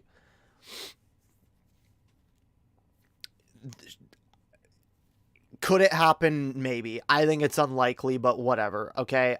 I think it's unlikely that you'll need your... I think that's an unlikely reason for arming yourself, but whatever, if you're worried about it, like, whatever, arm yourself. There's nothing wrong with it, okay? But there should be restrictions. And I know personally, I'm not going to own a gun anytime soon. Because I don't think I should have a gun. I have a history of mental illness. I have a history of suicide attempts. I should not have a gun. And there are probably other people out there that are like me in that area, except that they're not able to recognize for themselves that they shouldn't have a gun. And because such people very likely exist, and some of these people probably also very much want to have guns, and maybe even for reasons that, we would not be okay with. In fact, probably some of them for reasons we would not be okay with. Yeah, because of that, I want restrictions in the way that make it harder for those people to get guns. Yeah. Oh my fucking God. Okay, blind programmer, you're killing me here. You're killing me here. That is not a that is not a typical Democrat take. What fucking Democrat would tell lefties to go arm themselves? What Democrat would advocate for stocked lefty community militias? Are you kidding me? I'm a typical Democrat? That's like insulting, fam. That's like insulting. God, what, like, ugh. Why, like, why do I have to keep explaining nuance every 5 minutes? I swear to God, you people just hear something that sounds vaguely halfway similar to a take that you don't like, so you like fill in the blanks rather than like paying attention to the nuance of what I'm actually saying. God. Okay.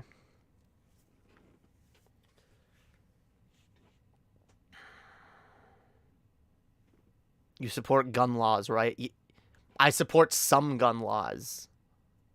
I don't necessarily support all gun laws, but what is supporting gun laws at all in general make you automatically a fucking Democrat? Are you kidding me? And I mean, calling me a typical Democrat, like, you know how far left most of my positions are, right? I'm pretty far to the left on most fucking issues. Like, most Democrats wouldn't touch me with a 10-foot pole. Most Democrats voters wouldn't touch me with a 10-foot pole, let alone actual members of the DNC. Like,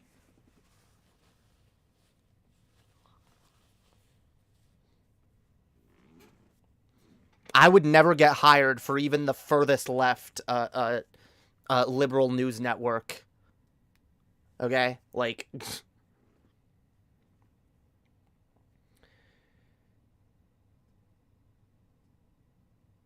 what?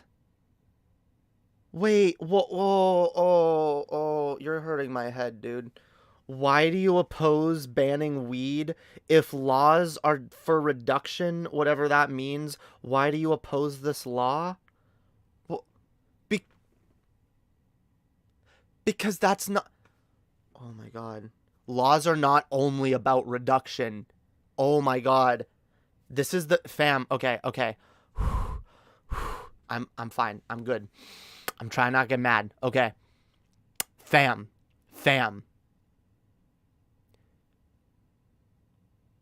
I said laws are about are more about reduction. I didn't say they're only about reduction. Like, obviously. I said we have gun laws to reduce the amount of guns. And we have murder laws to reduce the amount of murder, but we also have these laws to punish these things because we view them as, our society views them as morally unacceptable. And I think it's fucked up to have a society that pushes the idea that smoking weed is morally unacceptable and that people deserve to be punished for such a thing. Because laws are not just about reduction. And nobody thinks that. I didn't think I had to say that earlier when I said laws are more about reduction. Like, God, okay. I'm trying to be patient because I know that there are some people who I don't know, maybe just take what I say literally and don't like pick up on the subtext of shit, but like I feel like everything I've been saying for the I try to be so clear, guys, with what I say. I try to be so fucking clear with what I say. I swear to Christ. If you people don't understand me at this point, you're not Oh, I'm gonna have a Vosh moment. I'm gonna have a fucking Vosh moment and like lose it at the chat. I swear. Holy shit. What up, Shay? How's it going, yo? How is it going? Whew. Okay. Remember to like the stream, guys, by the way. That shit helps out a lot, alright? Help me get these streams viewed by more people. Oh, okay. Wait.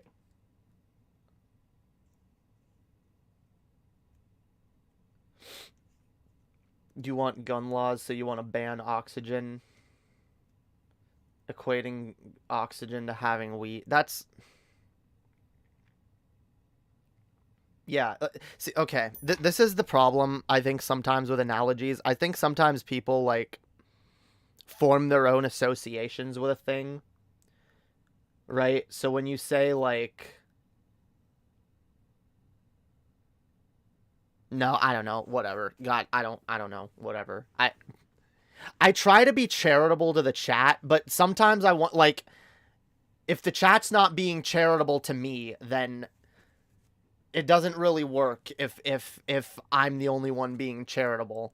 And, like, because I'm the one who's saying, I'm the one who's able to go into great detail on on my ideas and what I'm trying to get across, okay? I can be very specific, and I usually am. I usually try to choose my words carefully, okay?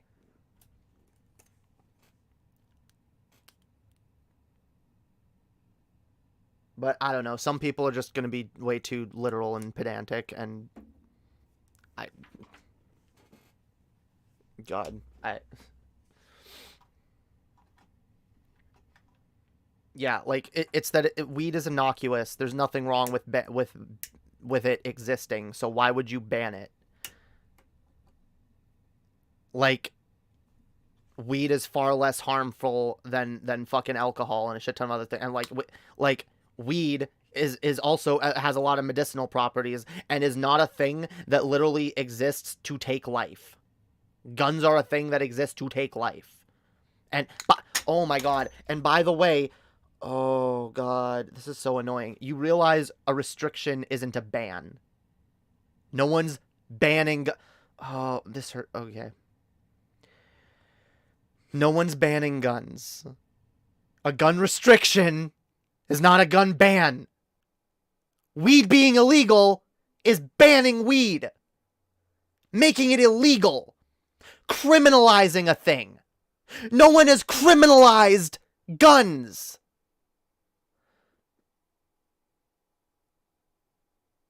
There are just restrictions. Restrictions on the buying and selling of guns. Restrictions on letting certain people with certain histories buy guns. That's not a crazy idea, and that's not banning of guns. My fucking God, you sound like an NRA-brained fucking conservative right now. Where, like, the minute someone says they're okay with some regulations, you just hear it as, what? You want to take away my gun? I never fucking said that.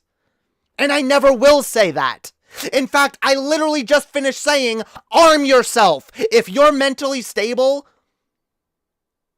and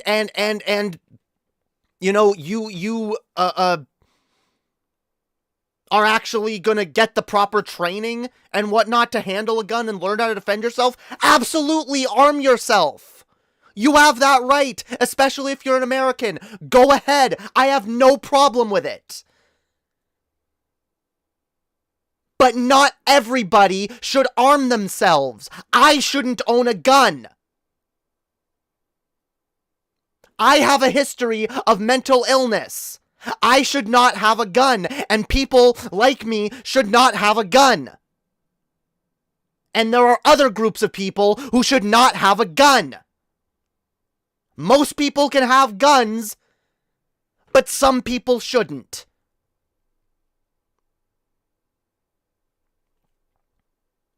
And no one should have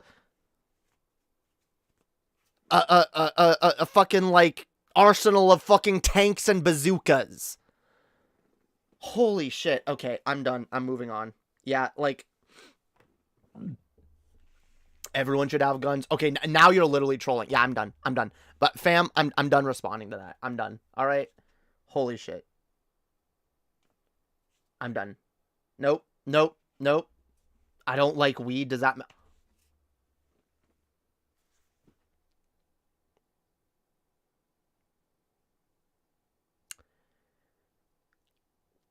If you can show me studies that prove that weed is a cause of mass shootings and suicide and domestic violence, go right ahead.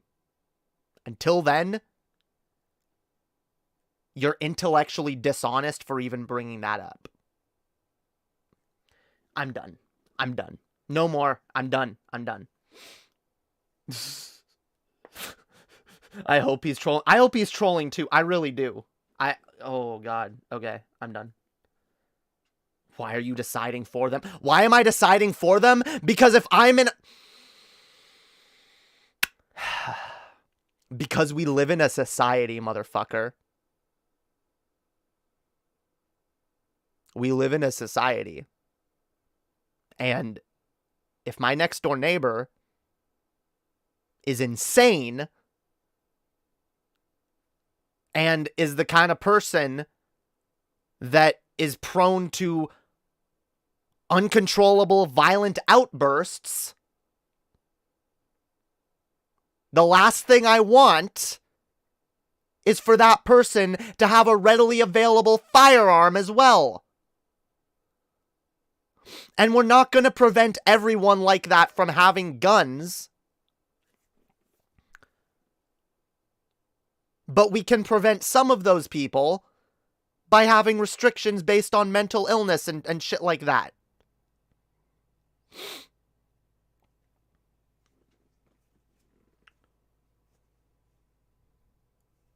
Oh my God, if you listen to more of just like the first part of a sentence that comes out of my mouth before responding, fam. I didn't... Listen to what comes after we live in a society. Maybe... See, this is the problem. You're not listening, fam. You maybe hear 2 words of what I say, get mad, and start furiously typing before I've even finished my fucking point.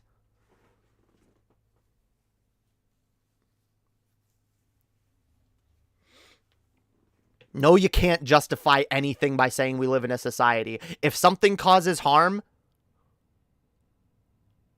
rather than good, like, and again, we don't just let anyone drive. And I'm not even, by the way, I'm not even advocating for implementing gun licenses.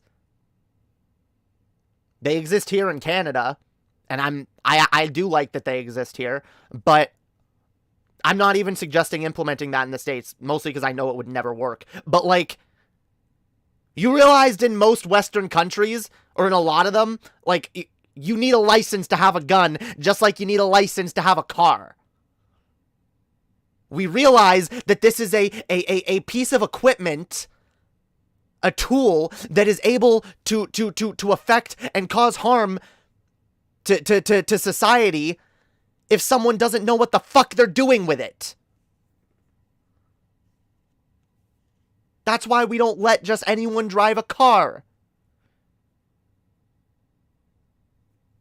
I'm not even saying ban everyone from having a gun unless they have a license. I'm just saying background checks are fine. They're not infringing on your fucking civil liberties. And honestly, I almost just wonder if, like, if like, the people that argue this know that if they had, like, a mental health evaluation or a background check, that they probably wouldn't be, cleared for a gun. Because unlike me, they're too intellectually dishonest with themselves to admit the fact that, yeah, maybe I'm too unstable to own a gun. Maybe I shouldn't. Holy shit. Okay, you know what? I'm gonna time you out now because I'm just done. I'm done. You're timed out. If you come back and continue the gun discourse, I'm gonna ban you for the rest of this stream. I'm sorry, I'm done. I'm done. You're doing false equivalencies again. Background checks on weed purchase. I'm done. You're not dominating this stream anymore. We're changing topics. Holy fuck. I'm done. We're done.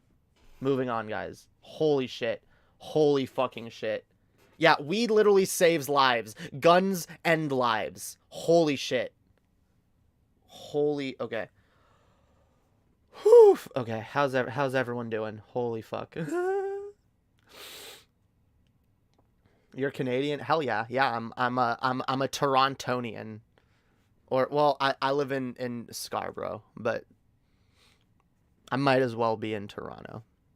Hell yeah. I can finally say this. The name Emily fits you well. Thank you. Hell yeah.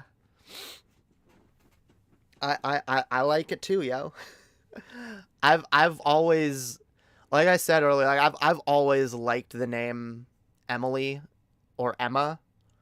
Um, I always thought that name was really pretty, and I don't know. I never thought that that name fit me before because I was like, ugh, I'll never be pretty enough to be an Emily. I'll never be pretty enough to earn that name, which is kind of dumb. Um, on multiple levels. Um, I needed to be more positive about myself, and it took time. I needed to find myself more, yo, and I'm still finding myself, but I'm getting there. And overall, like I said, I chose Emily to remind myself that I can be the beauty I see in the world.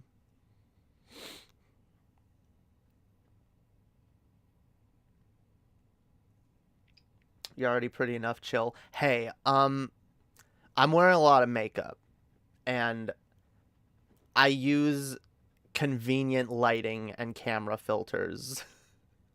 um,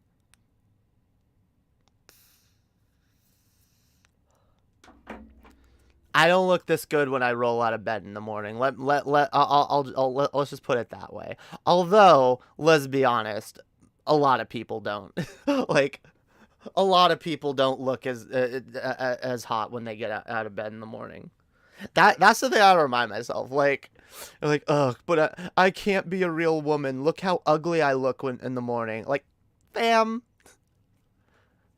Hey, I've been engaged before. I've lived with multiple women before, okay? I am well aware. I am more than well aware that no woman wakes up with makeup face.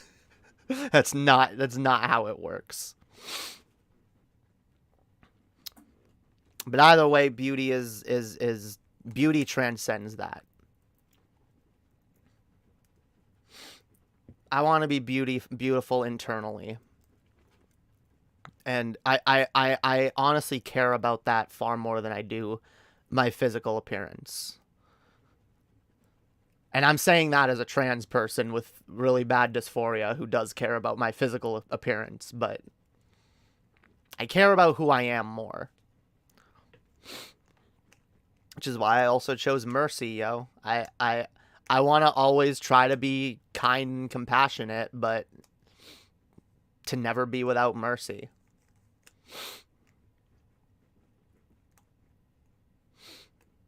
And then Jade is just like a version of it's both. See, it's both like a lengthening of J, and it's also like a condensing of J Dark-A. Cause like if I take J-A-E and then I take the big add a D, the D for Dark-A goes in between the A and the E and it becomes Jade. It works on so many levels. That's why I had to pick a name that works on multiple levels.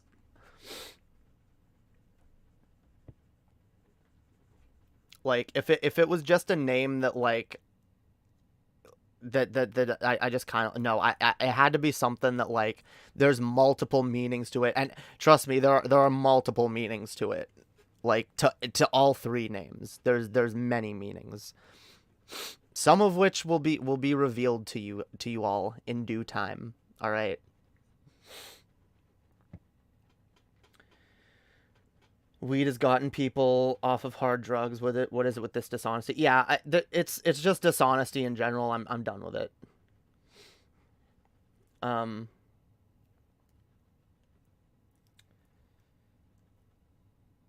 That was fun for a second, but obvious troll is obvious. Yeah, I mean, I don't know how much of a troll I don't know.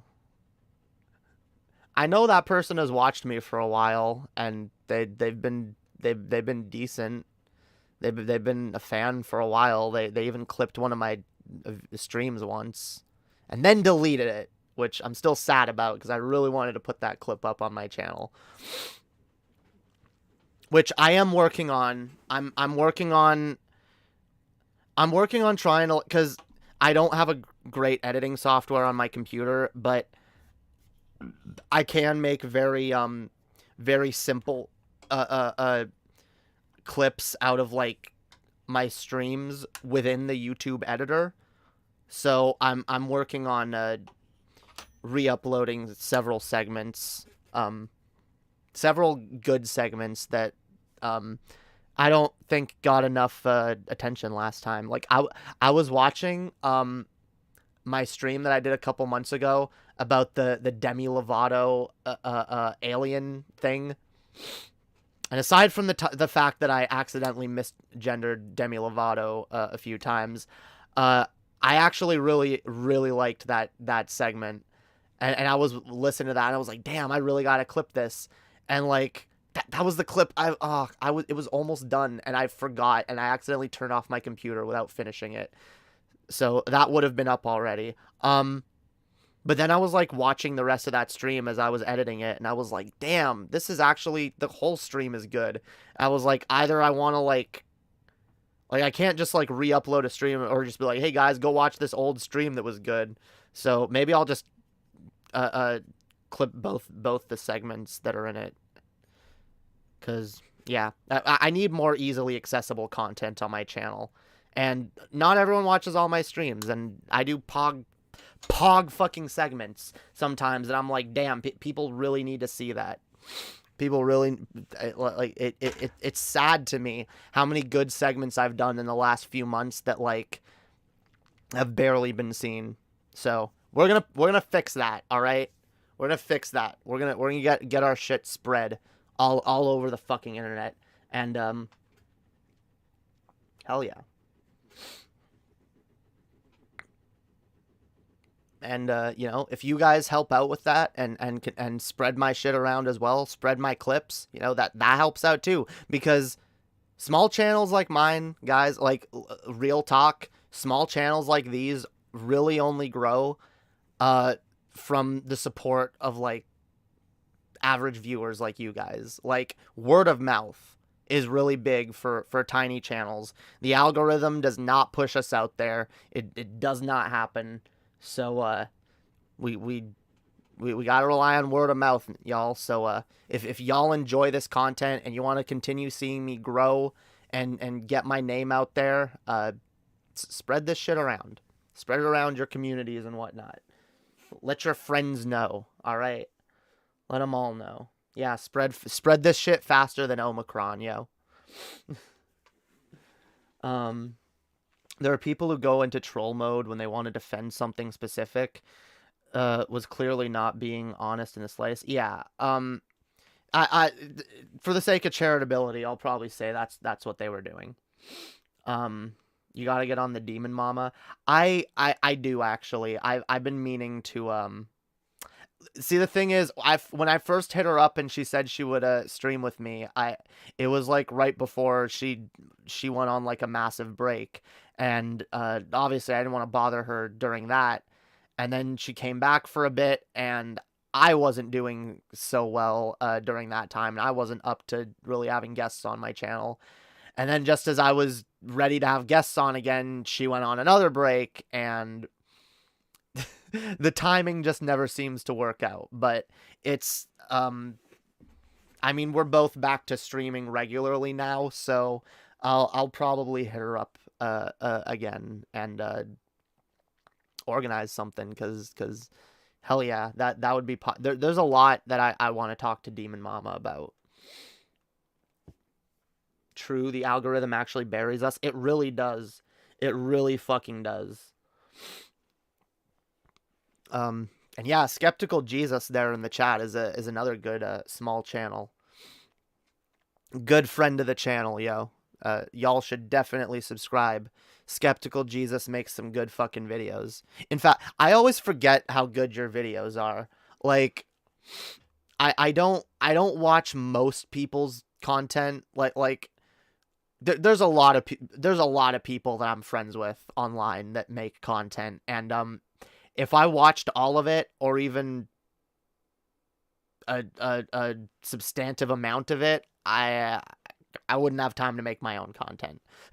But every once in a while, I'll see a Skeptical Jesus video in my feed, and I'll be like, oh, that looks like a topic I'd be interested in hearing about. And like I listen to it, I'm like, damn, Skep's on point, yo. Skeptical Jesus is a good fucking video maker. Y'all should definitely watch him. In fact, I've been meaning to get you on stream as a guest for like ever. We got to do that one of these days, yo. I'd love to have you on for a chat. About what? Who knows? We can just shoot the shit about politics or whatnot. I took a hiatus to make games, but I'll make more vids soon. Hell yeah.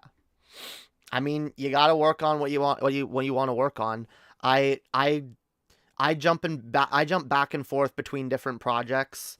Right now, I'm working a lot on my fantasy stories, and it's something that I've been working on for many years and I've been passionate about for a long time, but like it's hard to put a lot of work into it because it's the type of project that in order to show results, I have to first put a shit ton of time into it. So you know, it's a harder project to dedicate a lot of time to.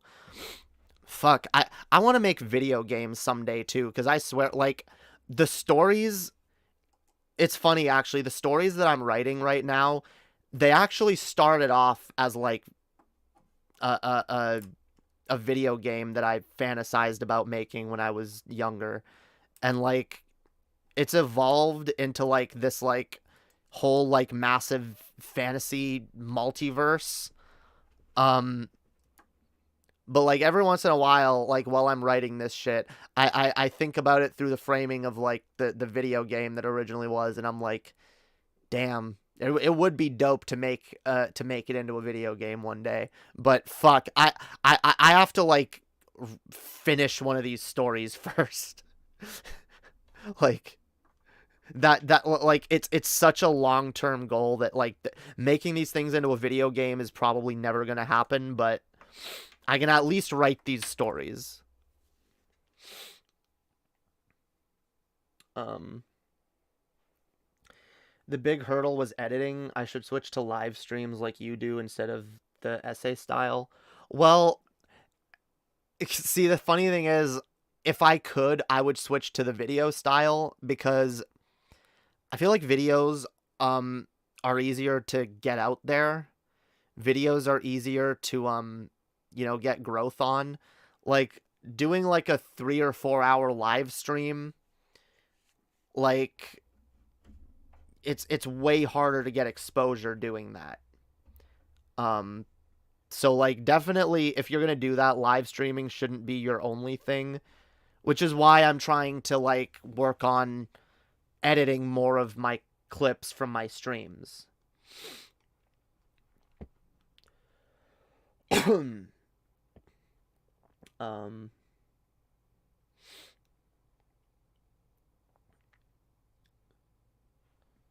If the books take off, inshallah, the video games would be easy to fund. That is true. That is true. Inshallah, though. Yeah. If Allah wills it. Yeah, no, that is true. That's always been in the back of my mind. Because I used to, when I was like I said, this is a project, and this character that you guys see, like, right there next to me, this is a character from this world that I have worked on, that I have been working on since I was like 12. And when I was 12, I imagined it being a video game, and I wrote it originally like as a video. Like, I wrote like scenarios and like levels and shit and locations as if it was a video game. And then like I came up with more and more ideas. I was like, actually, like there's a lot of story here that I have, and like if I just write it as like video game lore, it's never gonna go anywhere. But if I write it and release it like as a series of stories, then maybe it will. You know, hey, maybe I release these stories and you know they become the next the next big like young adult fantasy craze. You know, the next Twilight, Divergent, Harry Potter, what's the other series? Hunger Games, you know.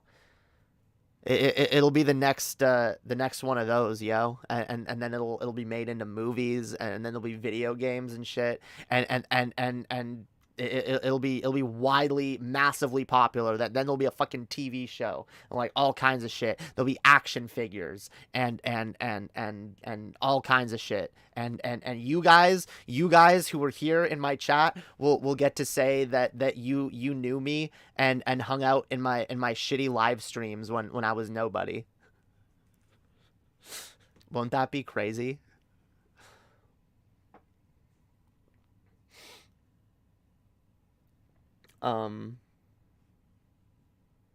But yeah, I've had a lot of creative ideas, but once it's time to put pen to paper, it vanishes. See,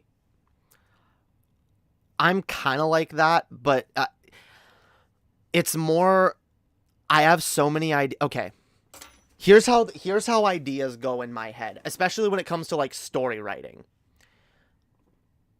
I'll be sitting here.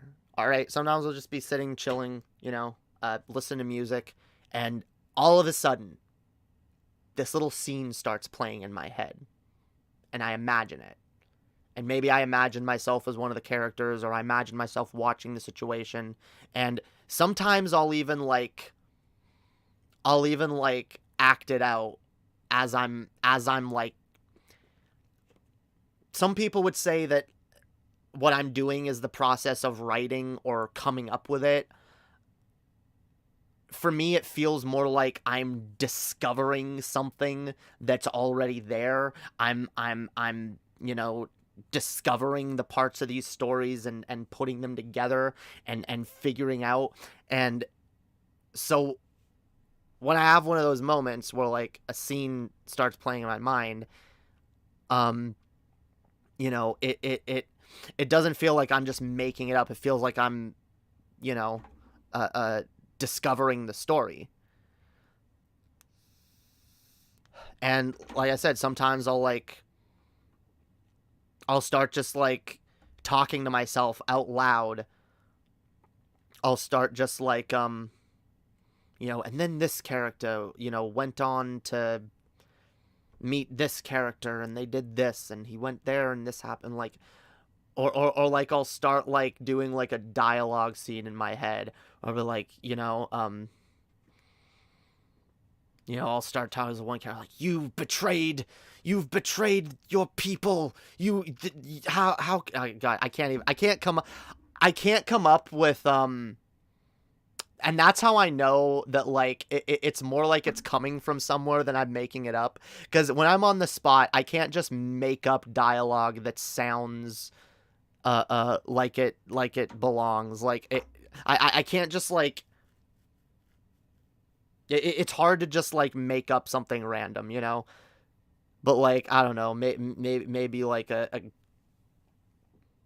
you guys know what I mean though, right? Like I have like these little movies in my head and I'm like playing them out. But the problem is, and this, I should probably record myself when I do this, because a lot of the times I'll be like 20 minutes into a scene in my head that is either playing in my head or I'm saying it out loud or whatever, and I'm imagining it, and like I realize this shit's really good and I haven't written a bit of it down. Like, fuck. And then I try to stop myself and I grab my phone. I'm like, okay, wait. Where did this start? Okay, wait, no. And I try to, because now I know I want to write it down, but I don't even know where to start with what was just in my mind. So I try to go back to the beginning, and a lot of times as I'm writing, I'll start going in a completely different direction, which isn't even a bad thing, because as I'm writing it, and maybe taking it in a different direction now I'm remembering other details, and that I was just, coming up with in my mind, and I'm like, okay, well, now I can add that thing in. But, like, it's a very difficult process actually getting this stuff written down and actually getting it organized. You know how hard it is to make a character, especially with powers? For myself, I'm a mechanical being with a soul, powers of darkness, but not evil.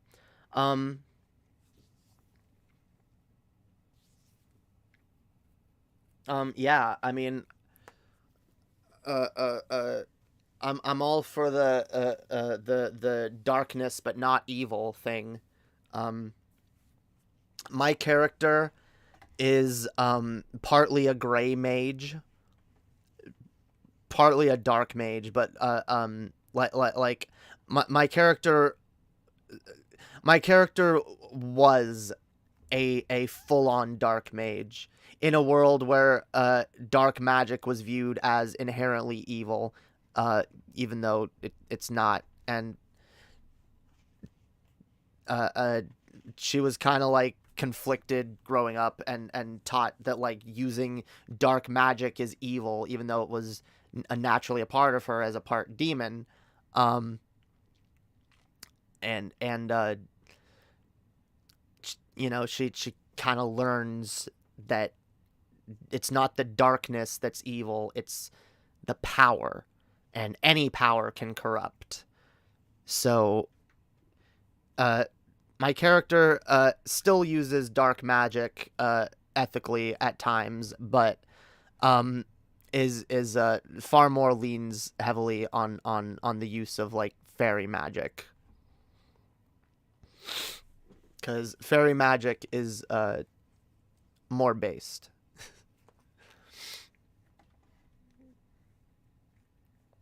Fairy magic is was also viewed as being bad in her upbringing.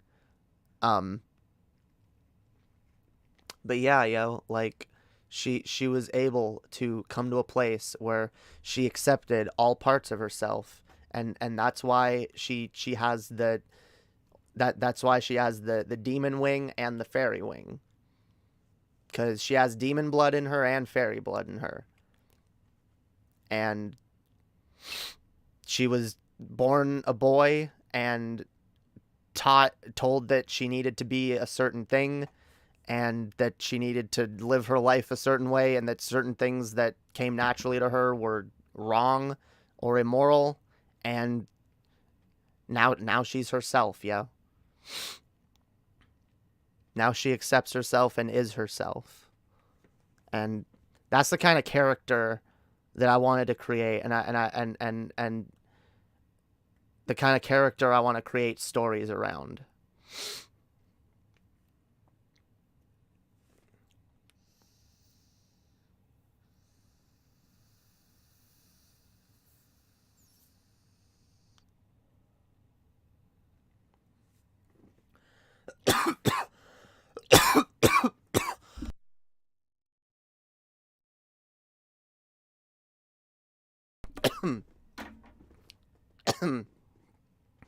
But yes.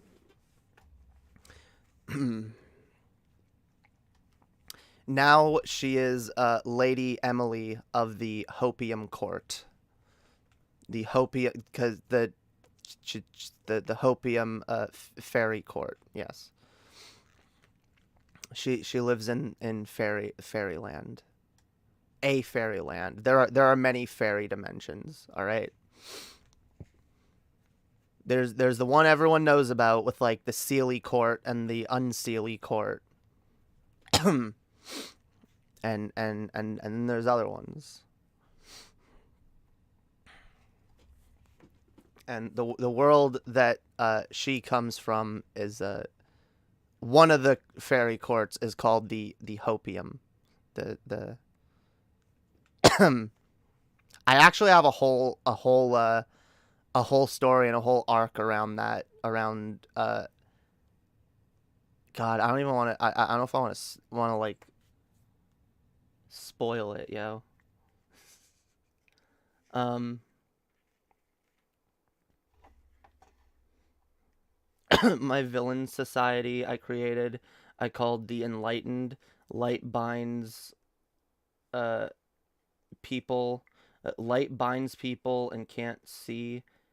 Pretty much all I got so far. Damn. Um, but both light and dark energy is neutral. Yeah, I've I've intentionally written that as a theme of my stories for a long time. Um, Mostly because of how I was raised to just be super essentialist and view like, oh, these things are good and these people are good and these people are bad. And throughout my life, I've just learned more and more that like it really is. It's not the ideology that's bad. It's not the force that's bad. It's not um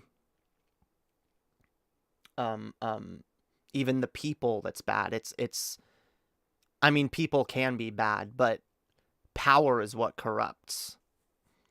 I believe that wholeheartedly.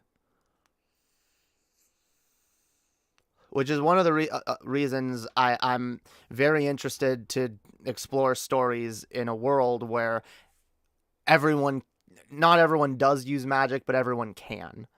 And I like the idea of exploring a world where like everyone kind of has access to fantastical powers and seeing what kind of shit would happen from that. Um, God, what did I just? Did I break this? I broke it. No, I didn't. Okay.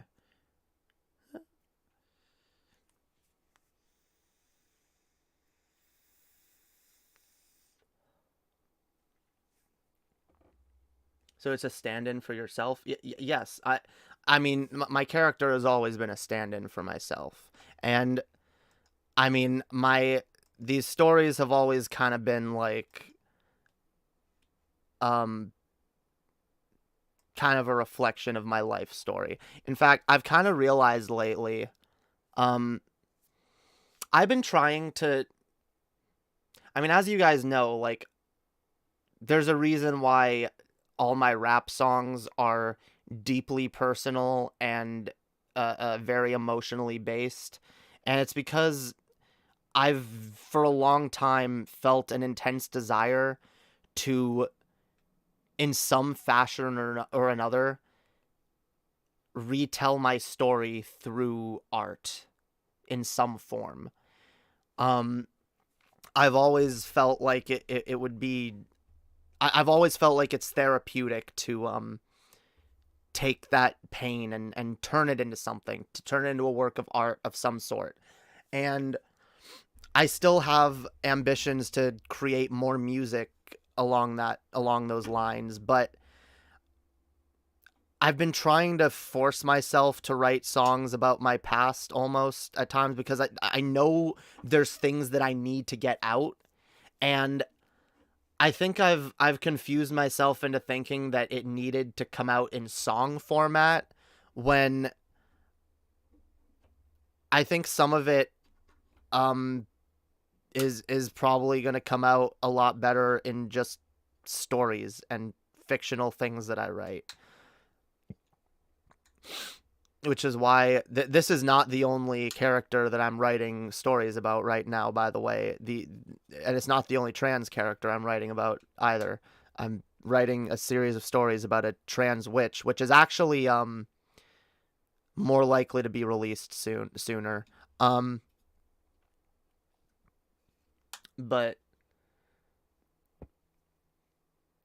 yeah, like I've wanted to tell certain stories for a long time, and I've realized that like some stories come out in the form of fiction, which is again part of the reason why I feel like I'm discovering these stories rather than making them up.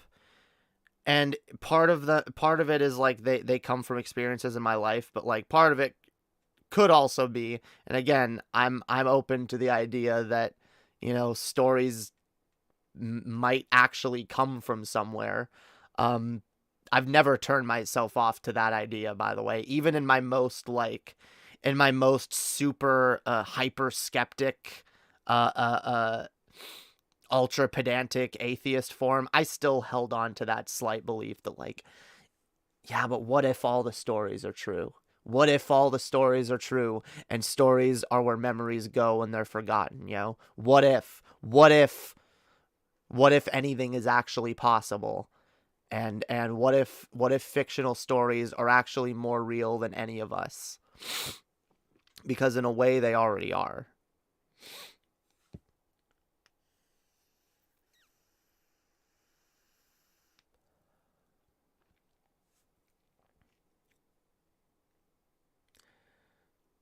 Um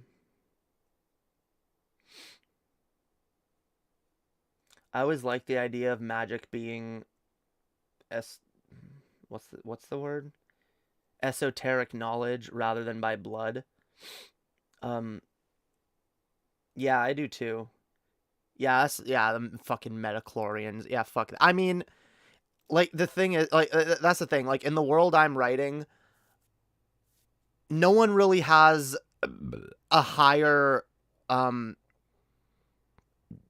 um,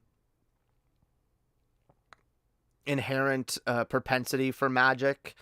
Everyone just has different abilities depending on what race they are. Um, like, demons are able to use darker magic. Nephilim are able to use lighter magic. Fucking dragon people are able to use more like elemental dragon magic. Fucking fairies use like different weird forms of like mysticism, elemental magic, and like illusory magic. And like, so like everyone's got like their different little niches, but like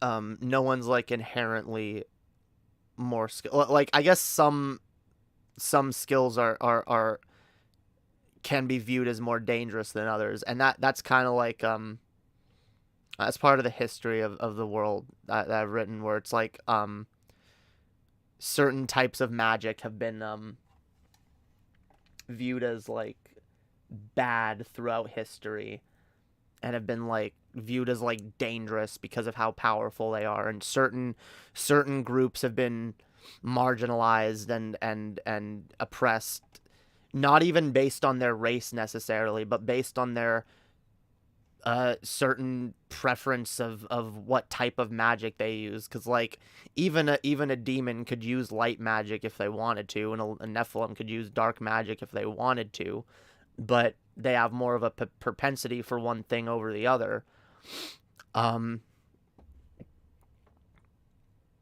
But that doesn't make them more powerful or less powerful than everyone else. Oppression based on dick size. Yeah. No, oppression based on like your choice of what type of so if you want to be a dark mage and you're like, yeah, this is the kind of shit I want to do, like, there are people who will view you as like you're inherently degenerate for using that kind of thing, right? I mean, the parallels are obvious. The parallels to the real world.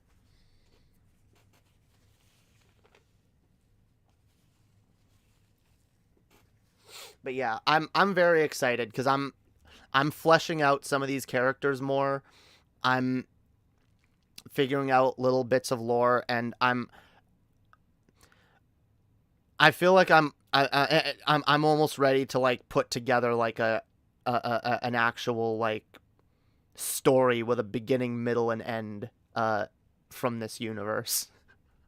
It's getting there.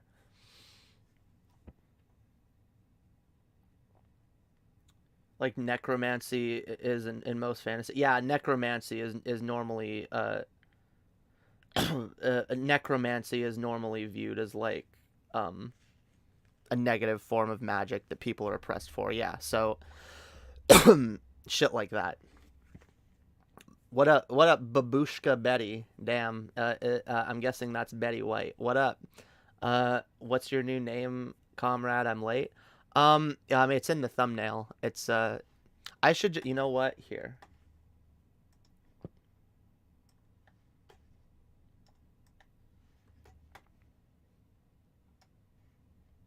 There we go. I don't know where I can put this. There's actually not a lot of room for, oh, actually, no, we'll put it right there. E. Smaller. Down. There we go. There we go. Yes, I am now an Emily. I am now Emma Jade. I'm considering what my rap name is gonna be. 'Cause it's gonna be some like abbreviation of my full name. I might just call myself like Emma Jade or some shit.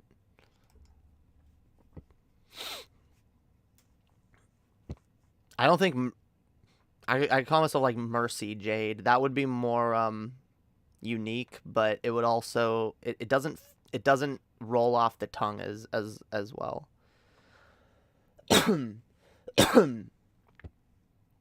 Emma Jade.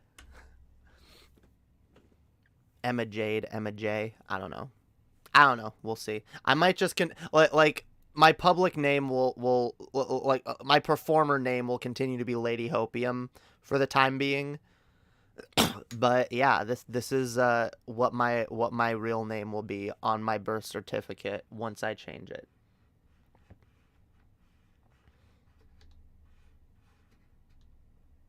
M Merce J. Damn.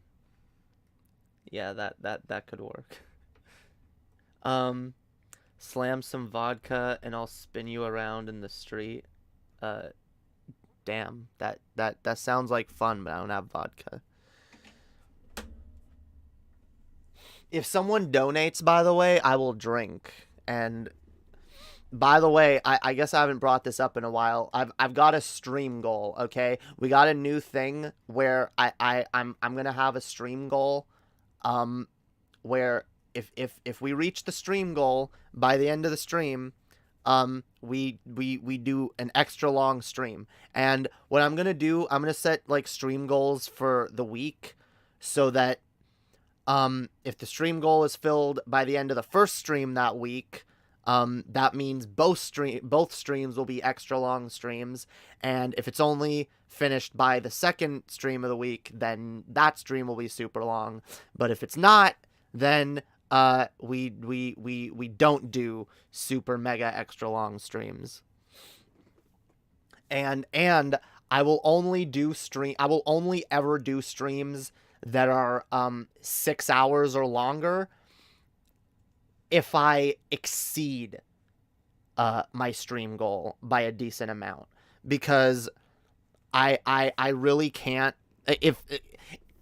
If I go past 6 hours, it makes it way harder to edit my videos, and it makes it less likely I can like clip stuff and cut stuff up. So yeah, the only way I'm gonna do that is if I get some serious coin. So that is the new system, yo. And generally any donos help, because like I said, it's hard out there, and goddamn, yeah, this month the hydro bill is insanely high. Like I said, my grandmother was freaking out about that earlier. She's like, "Oh my god, like look at the fucking hydro bill. It's almost $500." And I was, or it's almost $400. And she's like, "This must be because of something you've been doing since you've been living here. How many showers have you been taking? How much power are you using? Like, what the fuck?"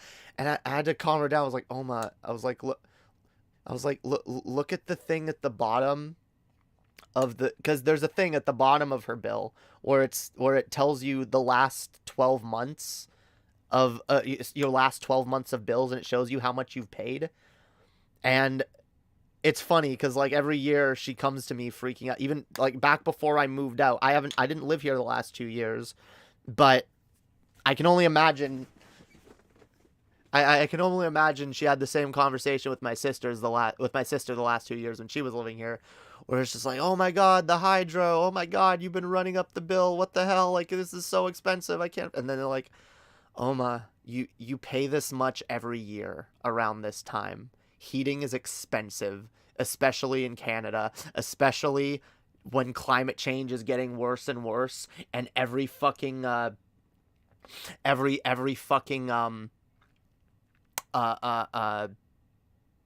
fucking year we have record cold winters. Like, it's getting colder and colder. Yeah, you're gonna be paying more and more, and it sucks because like I fully understand why my grandmother freaks out, because like seeing a bill like that, it's like, what the fuck, I had to pay that much last month, I only had to pay this month, and now it's this. I get that. It freaks her out. And like, I mean, she is a bit older, so she has trouble remembering sometimes that she had the same reaction last year and the year before and the year before that. But yeah, no, I told her I calmed her down a bit about that, and made her realize like, yeah, it's that's the pattern, that's every year. But I did give her some extra money, and I was like, yeah, yo, like I'll do what I can to keep the power usage down, but like it's really hard to do. And like I really don't believe that like my little bit of power usage caused that giant disparity. And like, again, literally when you see like the cycle of like every year how much you pay, like it literally didn't. But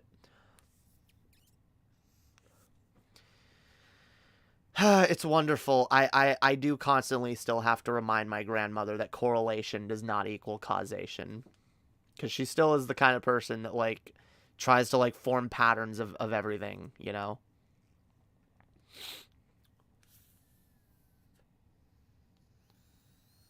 But God bless her.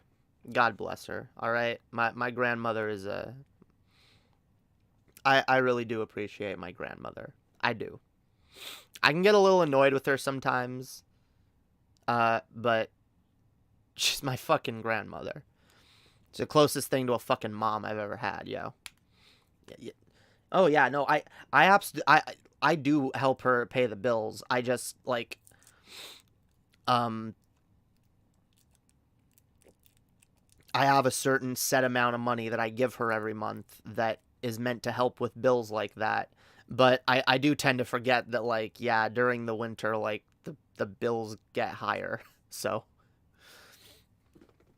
whereas the rest of the year, it might be a lot easier. It's like, now it's like, damn it, fucking winter, fucking heating, yo. Insane. The fucking prices are insane. Hydro bill must be a Canadian thing. Yeah, it is. The hydro, yo.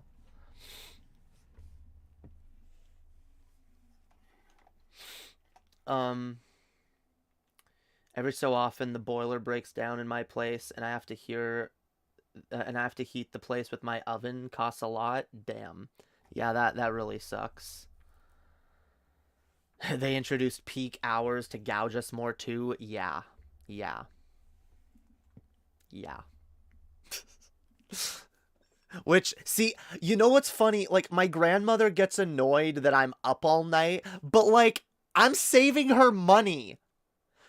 I right now I'm running my stream off of my fucking gaming PC and my 3 monitors, and I got my camera, my mic, and my whole setup, and like my lighting, like, and I'm doing it late at night. I'm doing it after 7 when it's cheaper, okay? If I wasn't a fucking night owl, I would be using all the power that I'm currently using during the day when it costs more, and that would be costing more, right? And the bill would be even higher. But I get why she doesn't like me being up all night. I get it. Like, she generally wants me to be awake when she's awake, because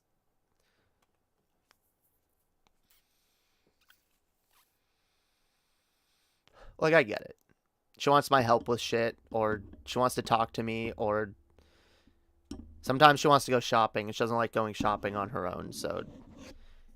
Yeah, I'm trying. I really am, guys. I'm trying so hard to fix my sleep schedule, and I hate it. I hate that it's a burden on my grandmother. I hate that it makes it harder for her, and, like, I'm just, God, fucking... I want to just... normal sleep schedule, please.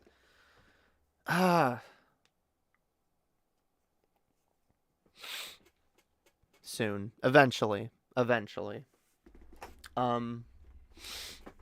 Let's see. Yeah, yo, the Hydra bill. We use a well, water don't taste good, use it to bathe in dishes. I'm pretty sure, like, all the power here comes from, like, hydro plants. Or most of it.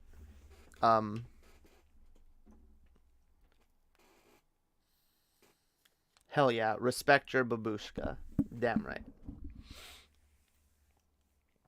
Actually, I don't know if hydro is necessarily a Canada thing, or if it's like a...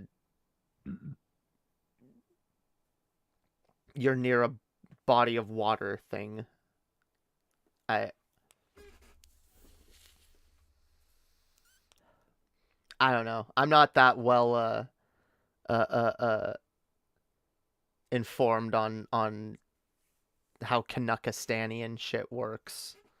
You have to understand, I spent most of my life living in this country very oblivious and sheltered of most things, and then I only started, like, sort of kind of being an adult before I moved to the States, and even then I was paying attention to American shit, and then I spent a lot of time in the States, and God, everything's just so different here now that I'm back. It's so weird to get used to the Canuck shit again. You pay your bill, another comes up. Hydra bill. True! All bills are Hydra bills, yo. That's why all bills are immoral. All right.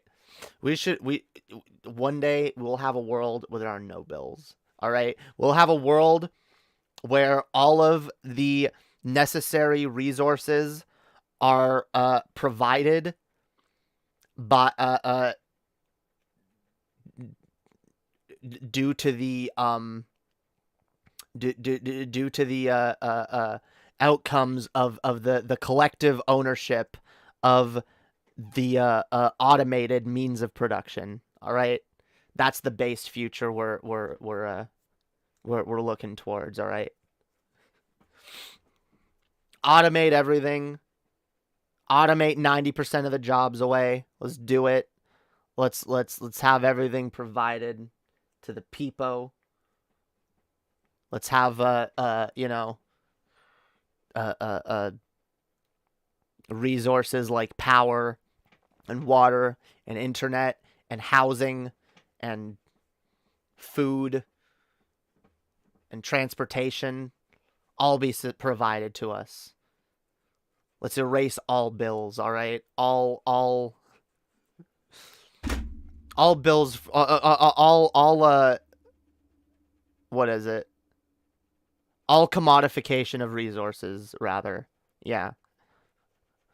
Commodification of resources is evil and not based. Nighttime is so peaceful and nice. That is true. I like the night. But, like, I am up too late most of the time. A lot of the time I don't go to bed until 5 a.m. And then I wake up around, like, 12. Lately I've actually been doing better at when I wake up, which I think I just have to get better at my wake up times in general, because, like, I'm not going to go to bed at a reasonable time. I'm not capable of it. I'm really not capable of it. God damn this cheap fucking lipstick. I swear to God.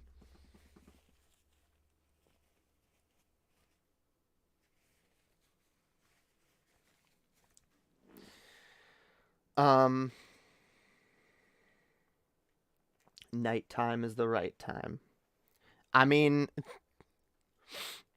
if I ever get my own place, or once I get my own place eventually. I might just go full on night mode, but like, it's hard to do when you're living with other people who are not awake at night.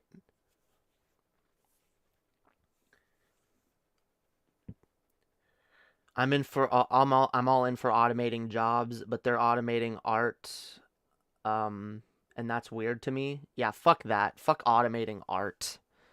That's the one job that should never be automated away, is being an artist or a creator.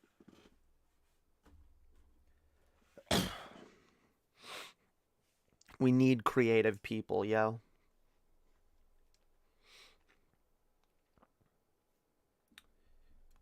Jamie, I have a bucket of potatoes. I'm gonna make a potato and cabbage stew. Want some? Hell yeah. That sounds based, Joe. Hell yeah.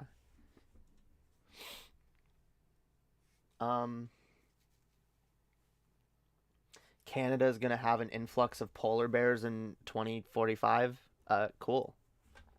You know what? Unironically, that's a good thing. All right. I have no interest in white supremacy whatsoever, but I'm all for polar bear supremacy. Hell yeah. Polar bear supremacy in Canada now. All right. Canada is for the polar bears. Unironically. All right. Yeah, let's give this land back to the polar bears. Unironically, we should give the land back to the... God, why am I so restless? I can't stop, like... I can't stop, like, twitching and, like, shaking and rocking or whatever. Like, holy fuck. Like, I cannot sit still right now. Wait, what is that? This is sativa. That's why. That's why I should not be vaping that. Oh, no, no, no. I'm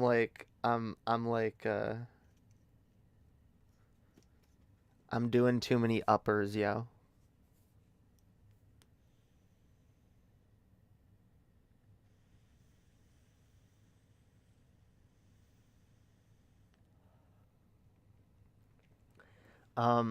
Let's see. Jamie, I have a... Oh, you already read that. That and podcaster making... What? I know what you're on about. Again, I don't care for references of that person. Please do not reference that person in my chat. I won't read it. I was in Pimp Monk's chat this evening and almost banned me for the 2016 joke. How many fucking cigarettes does it take to get to the Tootsie Roll center of a Pimp Monk? Okay. That's a weird joke. I don't know why they would ban you for that, but okay. There might be context to that I don't know, so I can't speak on it. Damn right, motherfuckers. How many fucking cigarettes? How many cigarettes does it take to get to the center of a Tootsie Roll pop? I'll lit my Tootsie Rolls. I smoke them. I smoke that shit. The old memes don't hit like they used to. They really don't. Even the Pimp Monk thing is getting old. I mean, the Pimp Monk thing is old. I will admit, it's old. It's old. It's just, I have fun doing impressions. But even that meme is, like, kind of stale. You guys know me. If I have an excuse to do an impression, I'll do an impression. God damn it, Morty! The fuck's going on here? Making these stupid jokes, Morty. You've made these jokes before, Morty. You gotta come up with new material, Morty. This is pathetic. It's. Wait. God damn it, Morty. This fucking pathetic. All right, you gotta be more original, Morty. You gotta learn. You gotta come up with new new memes, Morty. New jokes. You gotta be funnier, Morty. All right, you can't just repeat the same old memes, Morty. All right, They're not funny anymore, Morty. They're getting old, Morty. They're getting old like this universe. We're gonna have to reboot the universe, Morty. If these memes don't stop, Morty, we're gonna have to reboot the universe. God damn it.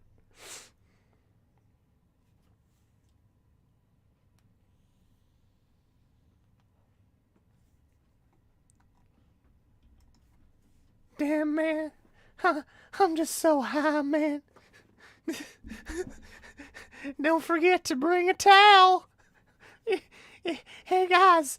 You guys want to go smoke some weed? Let's go smoke some weed together, man. But first, yeah, man. Make sure you got some integrity, man. Make sure you got some integrity. Integrity weed. Damn. What else? What else do we got?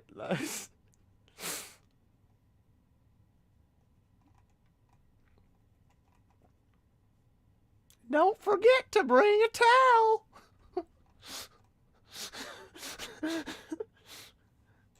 Let's see. Yeah. Oh shit. I love how Towley's there. Today we are drawing Towley, a character from the South Park, as well as a brilliant YouTuber named Emily Mercy Jade. Very based Pog name. Very good. Just a heads up, people of America, it is very important that you donate to your local leftist streamers. Alright? I am no longer asking for your support. I am demanding it. As Bernie, grandfather of all leftists, and rightful president of America. Let's be honest, alright? Fuck the DNC. I mean, whatever. You know, I got my disagreements with the DNC, but we gotta work with them. We have limited options, okay? We gotta do what we gotta do, okay? But make sure to get out there, no matter what, and vote, okay? Make sure to vote. Vote with your dollars. Vote with your dollars. Vote for leftist streamers and leftist streamer supremacy on YouTube. Thank you, ladies and gentlemen. The DNC did fuck me, but it is fine. We have limited options, all right? We have to do we need to focus on harm reduction, all right? That is very important. Socialism is important, but so is harm reduction, all right? And that's why you should listen to Jamie, Emily. She knows what she's talking about, okay? Oh, God. God damn it. I can never find my default one again. Like, I got so many of these filters. I got so many of these fucking filters.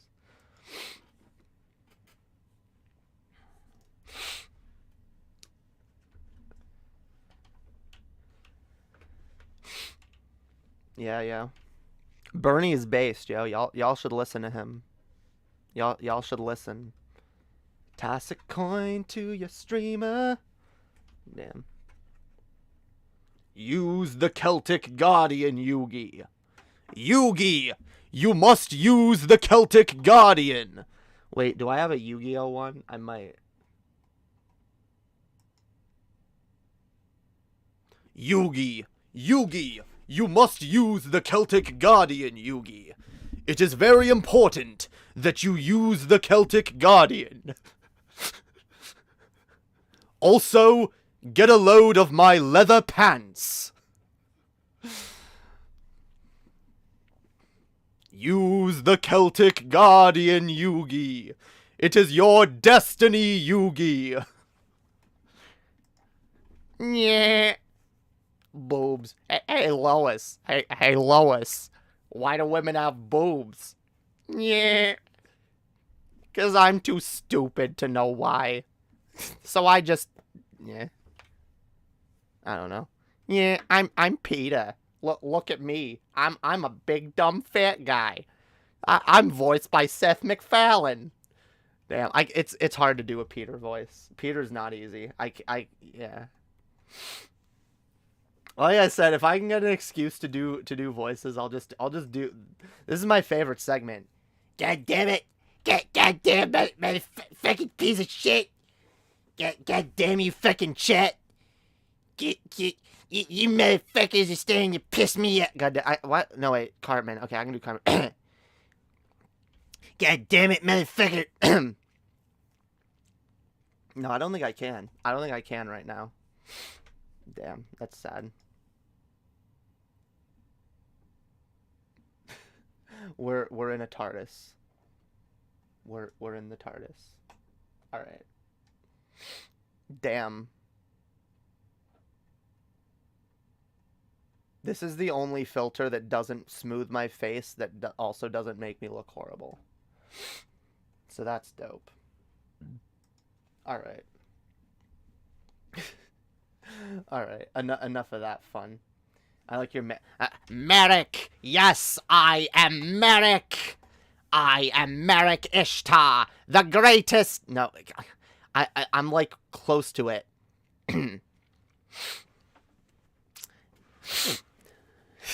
You will all bow before my leather pants.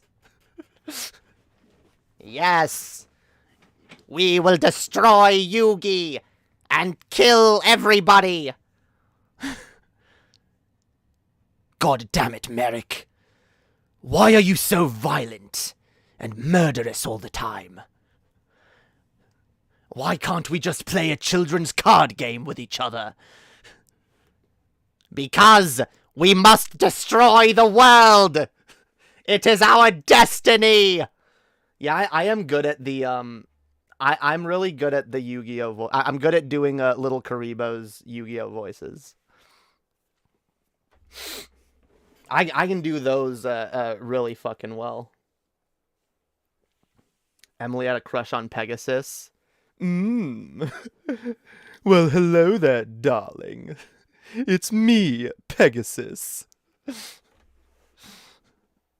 Damn, I wish I had filters for all of these. That would make it more fun. I doubt there's a Merrick.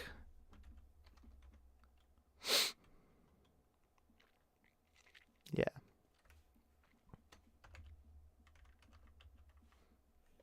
Bakura. Dude, I was like obsessed with Bakura when I was young. Like, he like I don't know. He was my first emo anime character, and I like immediately was like, oh fuck yeah, I want to be Bakura, yo. I actually was Bakura for Halloween. My first year in high school, I decided to humiliate myself by going to school in a costume that no one really would recognize or care for, and that wasn't relevant in the slightest at the time. But I was like, fuck it. I had like a buttoned up shirt, and I printed out like a paper cutout of Bakura's Millennium Ring. I'm talking about Yu-Gi-Oh, by the way, if anyone doesn't know. I was a very big Yu-Gi-Oh stan back in the day. I still like Yu-Gi-Oh. It's an interesting series, and I still like Little Karibo's Yu-Gi-Oh Abridged. It's still hilarious. It's still funny. I love it.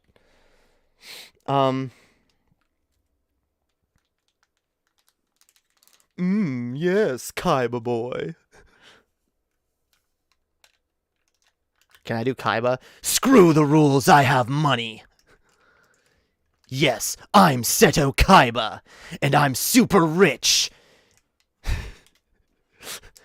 I'm Kaiba. I'm super rich, and I'm an asshole, and I have a fetish for blue eyes white dragons.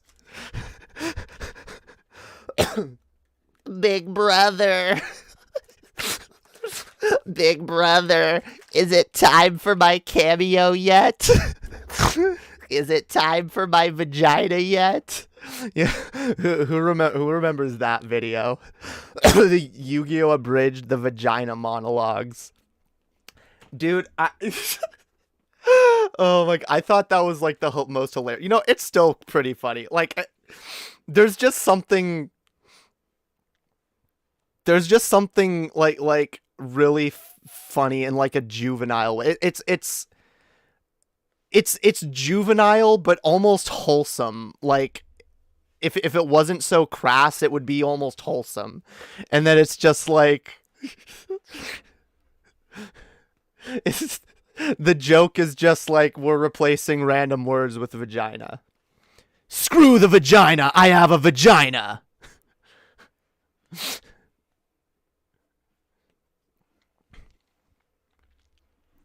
Wait, that's against the vagina, isn't it? Vagina! God.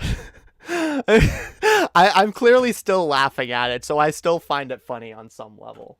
At vagina, alright? Maybe one day I'll do that with one of my own videos. I'll redo the video, but I'll change the name of everything to vagina. And it'll be a based feminist statement because vagina.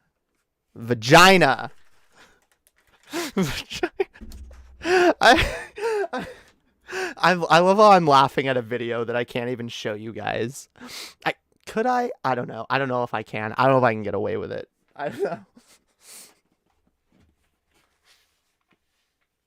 You just have to believe me if you haven't seen it. Go look it up. It's just called Yu-Gi-Oh! The Vagina Monologues, okay? Even if you've never seen Yu-Gi-Oh! Abridged, like,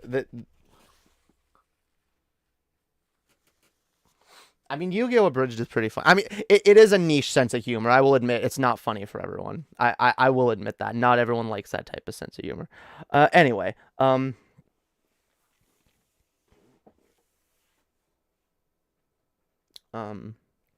I gotta go. There's something outside driving the dogs nuts. Damn. That's not good. It's not good, yo.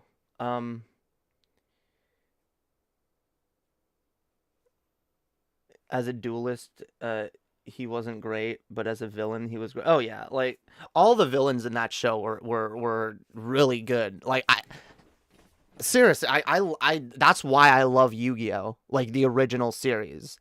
And I still maintain, like, the original Yu-Gi-Oh! is the best. I know I've gotten in arguments with some people that think, like, GX is better. Nah. Original series Yu-Gi-Oh! Was, like, top tier kids animation. Like, top tier. Okay? Some of the episodes, like, there was a lot of filler. Some shit was, like, way too drawn out. Like, I'll admit to all that. But, like, in terms of, like, the villains and the characters and shit. Like the villains were like just all the characters were decently designed, but like the villains were really well designed. Like there's a reason why I like there's a reason why I fell in love with Yu-Gi-Oh! In general, and it was mostly down to the aesthetic. Like, hang on.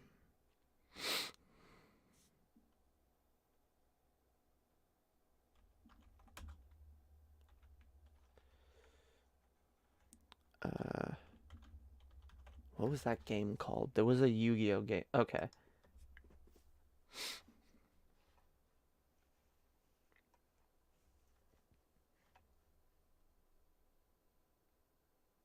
Okay, I feel like this box art, like,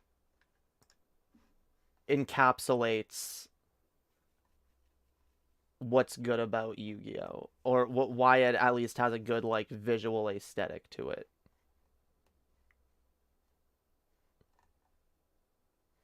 Because, like, wait. No, how do you... God damn it.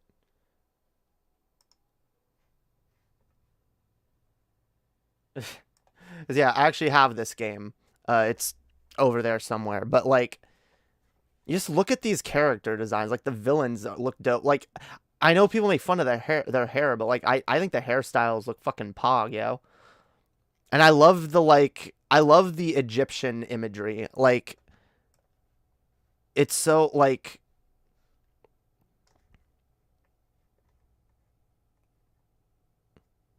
Like, I love the ancient Egyptian, like, imagery and shit. Like, it looks fucking pog. It's pog AF. Like, if you just... Hang on, I'll just type Yu-Gi-Oh!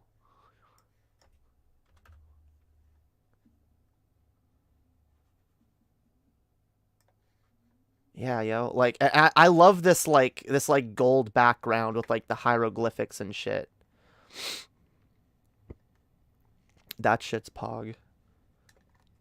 Yeah, it's a very aesthetically pleasing anime. It's by no means like some masterpiece or whatever, but like it's cool, all right? It's just pog. And if you disagree, then I don't know. I don't even know. Did your parents think Yu-Gi-Oh was satanic or part of the Illuminati? See, it was one of those things that they thought was satanic, but the funny thing is I got into Yu-Gi-Oh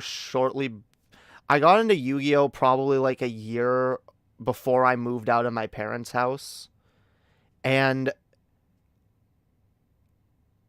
it was like the rare time when I was living with my parents when I was old enough that the things that I wanted to like, despite my parents probably not liking them, I was smart enough to figure out ways of like making my parents less wary of them.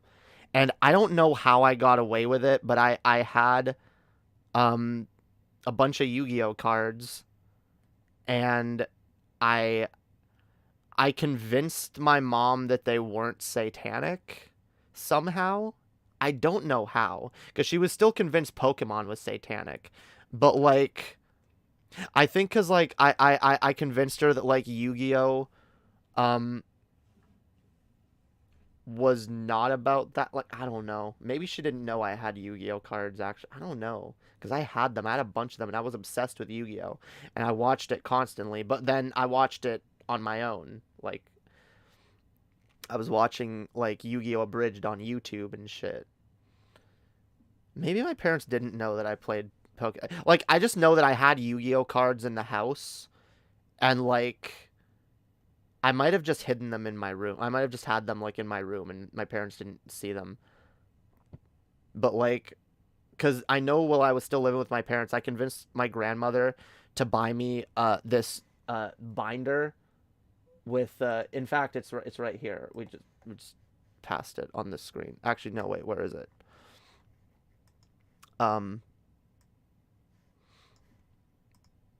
Well, it's not this exactly, but it's a binder that... Oh, it's this. Yeah.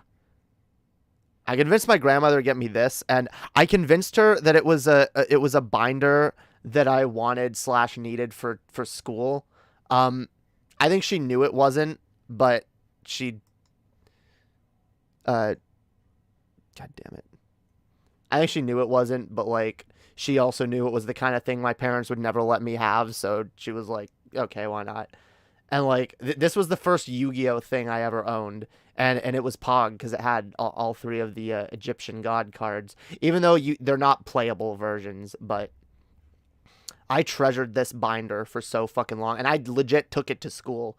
And, like, this was my school binder for a long time. And some kids made fun of me. I didn't care. I was like, nah, this is sexy. This is a sexy binder, all right? Damn fucking right it is. Look at that. It's gold, no, silver. It's got that... Again, like the Egyptian hieroglyphs in the back. It's really pretty. So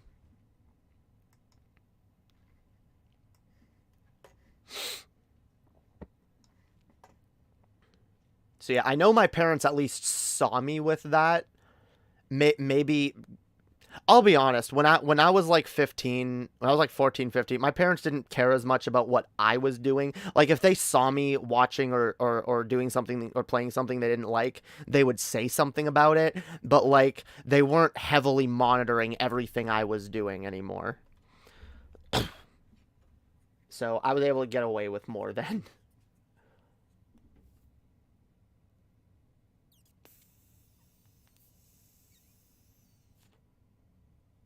Um, Yu-Gi-Oh, Digimon, 50 feet of shit, then there's Pokemon. Oh, anime yes, yes, yes. Yes. That I will agree with you there. I thought you meant in general, like franchise-wise, because I mean, video game wise, Pokemon game wise, Pokemon is just doing better than Yu-Gi-Oh or Digimon ever could. But yeah, when it comes to anime and like other aspects of those series, yeah, definitely. Um, let's see. I bought my nephew some Beyblades. Damn, yo, I remember Beyblades. See, Beyblades were a thing that my parents were specifically against because they actually got banned in my school. The 1 year I was in elementary school, it happened to be the year that Beyblades were really big, and kids started bringing Beyblades to school, and like I guess they would try to like pretend they were the anime characters, and they'd like, they like whip the Beyblades at each other, and like kids would like get hurt playing with Beyblades. So my mom was like, yeah, no Beyblades, not because they're demonic, but because they're dangerous. So yeah, rather than telling your kids don't play with this toy dangerously, you just ban it altogether. That makes sense. I have no idea if I would have enjoyed Beyblades or not back then, though. It was like I really know nothing about them.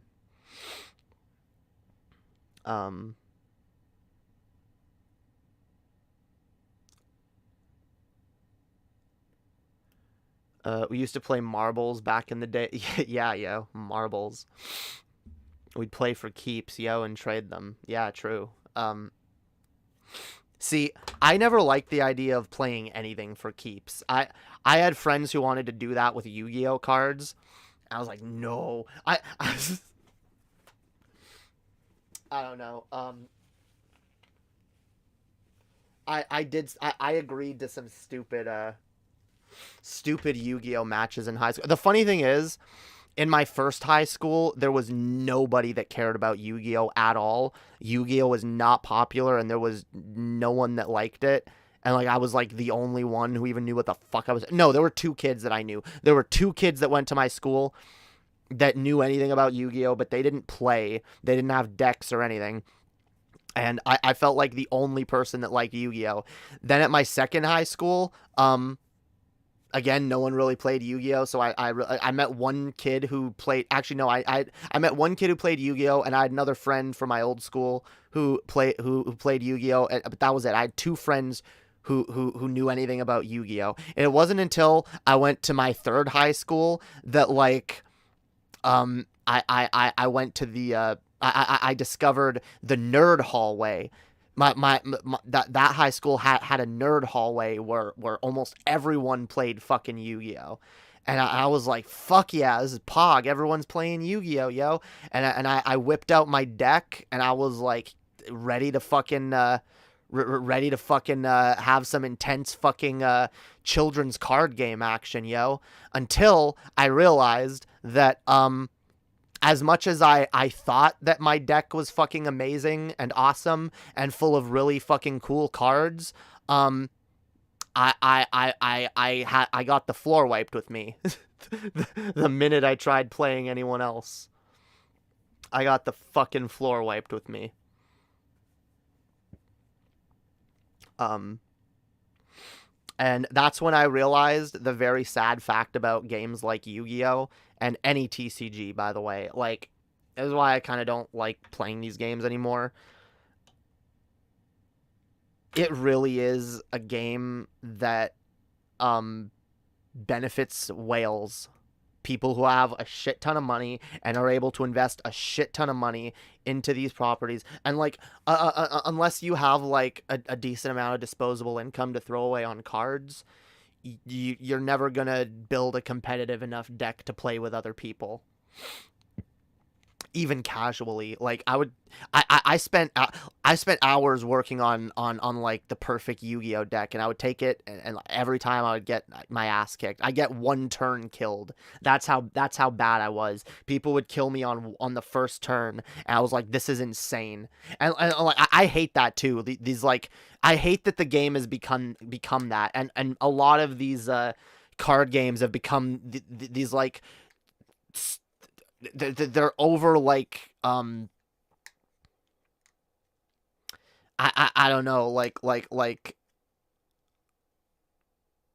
people get like over obsessed in like the meta, and like, you know, doing insane shit where like you on your first turn you activate a card that lets you draw 3 cards, and then by the effect of another card that's in your hand, you're able to put down 2 cards, and then you can discard 4 cards and then draw 5 more, and then do summon fucking 3 monsters at a time, and then and then activate another card that wipes your opponent's field, and then activate another card that like oh my god, like I can't, like, I can't fuck with that. All right, I like these games the way they used to be, when they were simple, and like even the way they're depicted in the anime, but like they're not the same game anymore.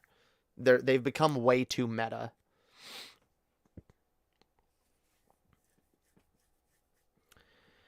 Nerd hallway probably smelt abysmal. No,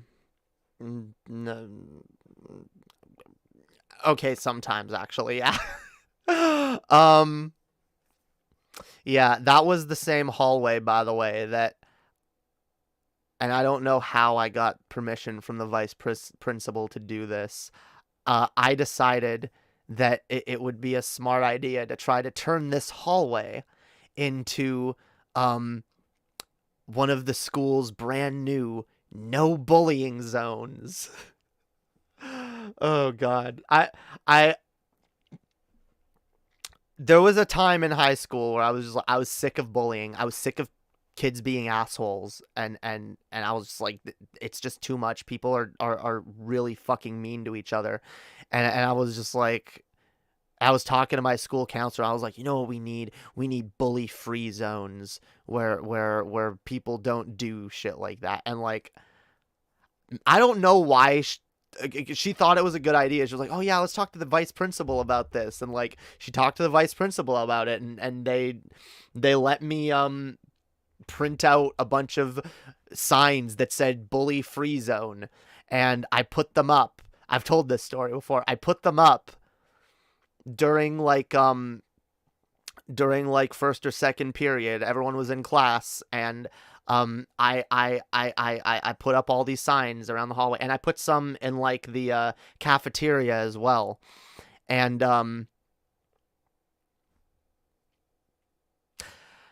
I returned to the nerd hallway at lunchtime to find several of my bully free signs crumpled up and thrown into a corner, and my friends at the time holding one of them and laughing and be like, look at this gay shit, man. Look, what the fuck's this, yo? Bully free zone. This is so fucking stupid. Yeah, like, and oh my god, like they were laughing their asses off like it was like the dumbest thing they'd ever seen, and they were like, god damn, whose fucking idea was this, man? I was like,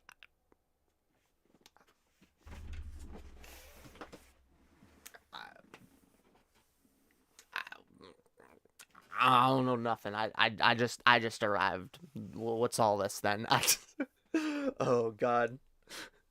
Oh god, that was such an ill-conceived plan. That was such an ill-conceived plan. Like, you have to realize if I wanted to actually implement something like that in a way that would have worked, it would have required like some kind of like assembly or like at least like a school-wide announcement, or something. No, you would have had to have like a whole assembly on like bullying and the effects of bullying and like mental health and shit like that. And that school didn't have assemblies like that, but the first school I went to did actually. And I remember they actually had a long ass fucking assembly about mental health and abuse and all kinds of shit. And I like sat through most of it once, and then they like made me, because I had 2 classes that were supposed to go, and then they were like, oh, you gotta sit through it again. I was like, I went to my teacher and I was like, if I sit through this again, I'm gonna have a mental breakdown. Like this shit is too heavy. Like some kids need to be able to opt out of this shit, which is the problem with having assemblies like that. So like yeah, like whatever the fuck I was trying to do, whatever good intentions I had were very misguided by the fact that I had no idea what the fuck I was doing, and I was just some nobody kid. Maybe my guidance counselor thought that like I was more popular with the kids I hung out with, and that they were more on board with this kind of thing as well. That maybe she thought they were on the same page. I don't fucking know. I can't imagine being like a childcare professional in one of these situations and be like, oh yeah, that's a good idea. They did eventually find out that it was me that made those signs, and I did get laughed at for fucking weeks on end. And they were like, hey, they would bring it up. They were like, hey, let's make sure Jay's not triggered by the bullying or anything. We're not bullying you, are we, faggot? You know, we're not bullying you, right? Right? Fucking pussy, fucking you know. And then they like, yeah. So that was smart. That was smart. God.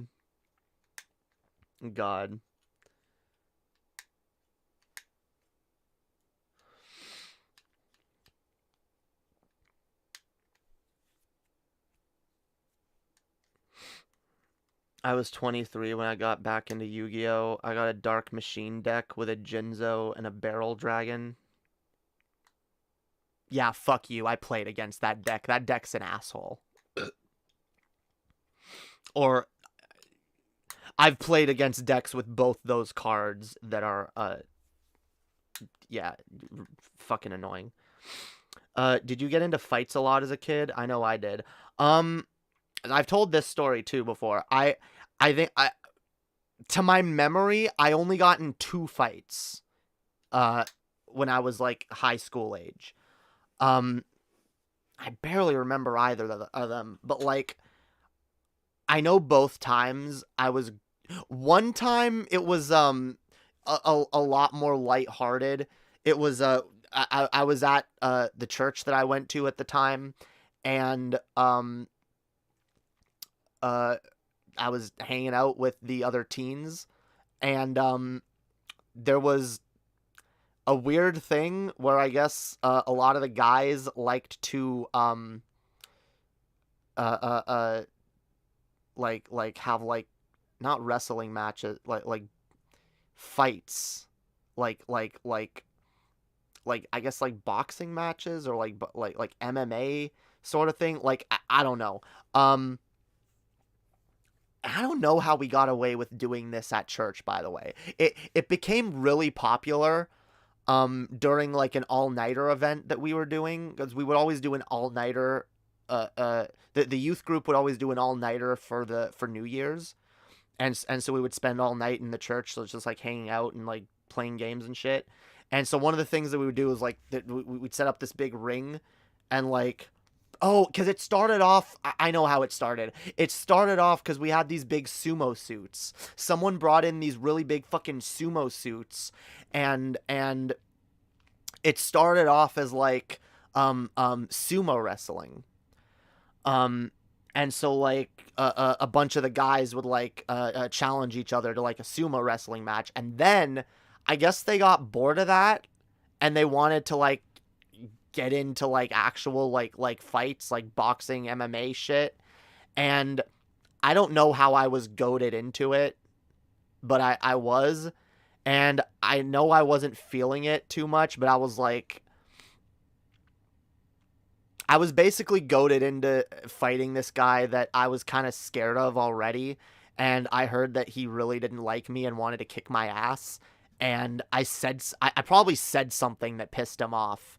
And he finally was just like, you know what? That's it. Let's go, you and me. And he was like, what? Like, you know, we'll follow the rules. Like, everyone's been fighting. You know, it's you know, let's have a match, 1-on-1, you and me. And I was a scrawny kid too. I was scrawny, and like this dude was like, quite a bit bigger than me. Probably a couple years older than me too. And he was black, which at the time I thought made him more of a threat. Because I was kind of raised to be threatened by. I was raised to think black people are more threatening. The funny thing is, if I ran into that guy now, I would probably just have laughed at him. I would probably just like, fuck you. You want to fight? You're all talk, dude. Like, chill. Like, even people after would like laugh and be like, dude, you let him get to you. Like, you know he's all talk. Like, you like. But like, I was scared of him, so I was like, you know what? He was trying to goad me into this fight, and I was like, okay, I might as well just do this and get it over with, because I was afraid of what he might do if I didn't.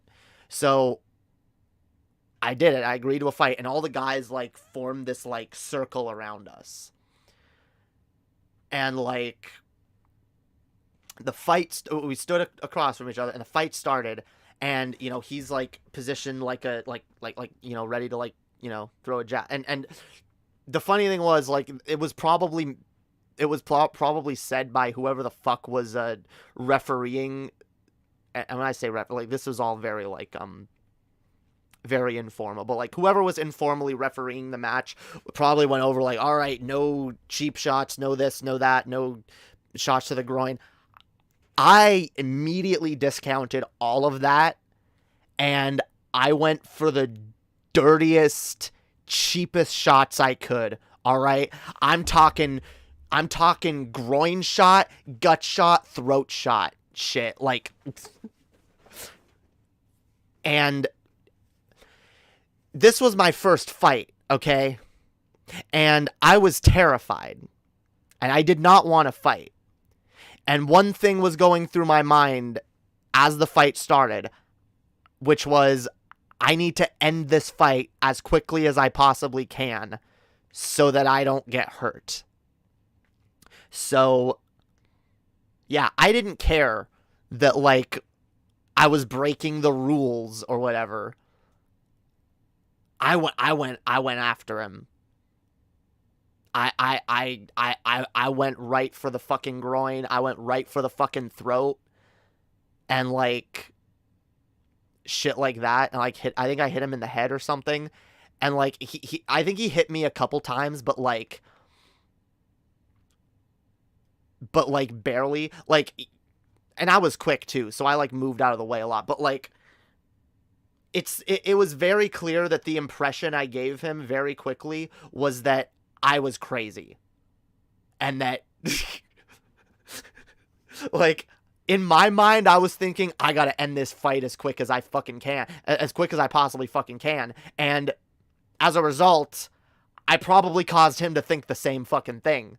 Because he realized, oh shit, this motherfucker's crazy.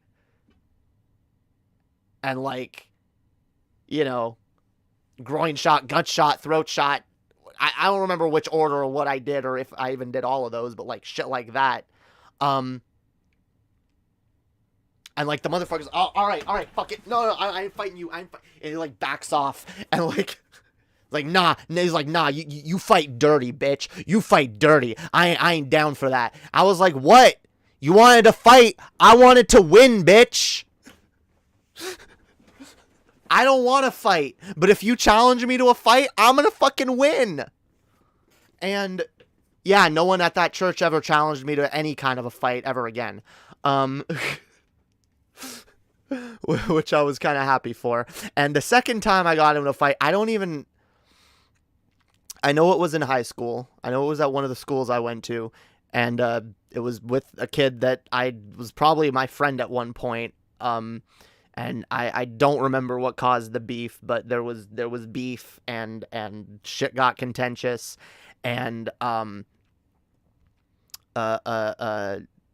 guy was like, all right, motherfucker, want to go? And, like, I had been challenged that a lot of times. And, like, in high school, especially in that school, like, I had most of the time been like, no, I don't want to fight you. But, like, fights were becoming more common. And, like, most of the guys I knew had gotten into 1 or 2 fights. And I was very quickly becoming the person who had never gotten into a fight. And it caused people to view me as an easy target more. And I think the moment I got fed up with it was when a dude that was friends with me for a while stuffed me into a locker. And not only did he stuff me into the locker, but as he was stuffing me in the locker, I was wearing a bracelet that my mom gave me that actually meant a lot to me at that time. And as he was shoving me in, it caused the bracelet to slip off, and it fell down, and it fell through the cracks under the fucking locker to a place where I couldn't get it. It was like in between, like it was impossible to get to. And like, I was sad, and I was like really fucking angry. And I believe it was shortly after that like, it might have even been related to that. I might have like been yelling. I was like, "Fuck you, motherfucker!" Like, how you fucking like, fuck you for shoving me in there. Like, what the fuck's wrong with you? I should kick your ass. And like, I don't know. It's not a thing I normally said. Well, like, I'm gonna kick someone's ass, but like, I may have even gone there and you know, the whole, oh, you want to go, and I knew that like, if I didn't get into a fight at some point, like, people were going to keep picking on me and doing shit like that. So I don't even remember if the fight was with the kid who put me in the locker, or if it was with his friend, or with, like, I don't remember who the fight was with. But I just remembered I did the same thing. I immediately went for the dirtiest cheap shot I could. And I believe that dude hit me quite a bit harder than the other dude, because again, like, the dude at church, I think he was intending for it to just be kind of like play fighting, and like, I took it more seriously because I was scared, and I was like, no, I'm not getting hurt. But like, this was different. This was like right, I'm either on the property or right off the property of the high school, which meant shit could have gotten really real at any minute, because fights broke out all the time in front of that school, and I watched people that I knew get dragged away by the cops for getting into really intense fights. And that usually only happened when the fight lasted long. So I was like, yeah, no, if I'm gonna fight this motherfucker, I'm gonna end this now. No, I did it. Groin shot. Look, the first time was probably not as justified, because again, that dude at church probably just wanted to play fight, and he probably wasn't actually trying to hurt me. But like, the kid at school, that was a whole other situation. I was pretty sure he wanted to hurt me. So no, I was tired of being bullied in general. So I was just like, no, I remembered that when I did this at church, I made everyone think I was crazy and no one wanted to fight me anymore. So I was like, okay, I'll do it again. And I did that. I went for a groin shot, then I went for like a throat shot or gut shot. I think I kicked him in the groin, and I kneed him in the stomach or something. And like, yeah, it was over really quickly, and he was like, I'm not fighting that motherfucker's fucking insane. The funny thing is, I didn't get in trouble for either of those. I should have gotten in trouble. Especially for the first one, because that was a fight that, like, probably wasn't even meant to get violent. Like, I was a dumb kid, and I was, like I said, I was scared. I'd never been in a fight before, and I really believed this dude wanted to kick my ass. So but like the second time, I feel like that was a little more justified because I was being bullied by these people, and I was just kind of sick of it, and I wanted to show them that I could handle myself. So I felt like that time was more justified, but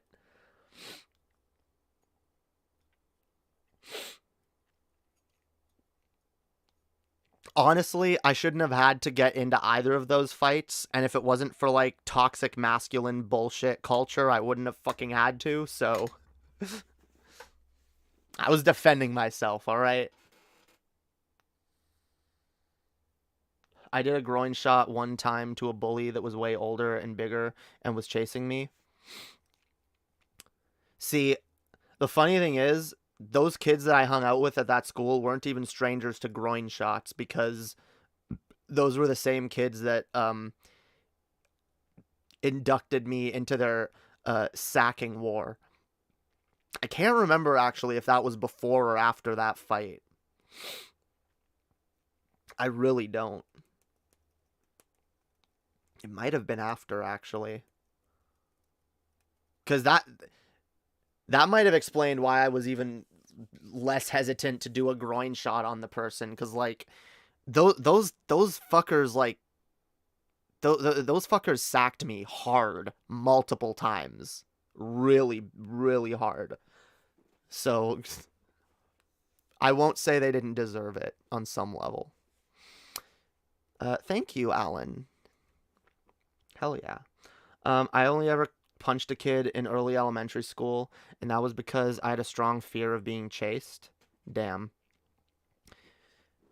Yeah, I never really got in... Well, I didn't get in any real trouble in elementary school, but I only went for a year and a half. High school, though, I got in a lot more trouble. The funny thing is, that same school, the thing I did get in trouble for, I didn't get in trouble for, again, I didn't get in trouble for physically assaulting people multiple times, getting into a fight where I took a really cheap shot at someone. I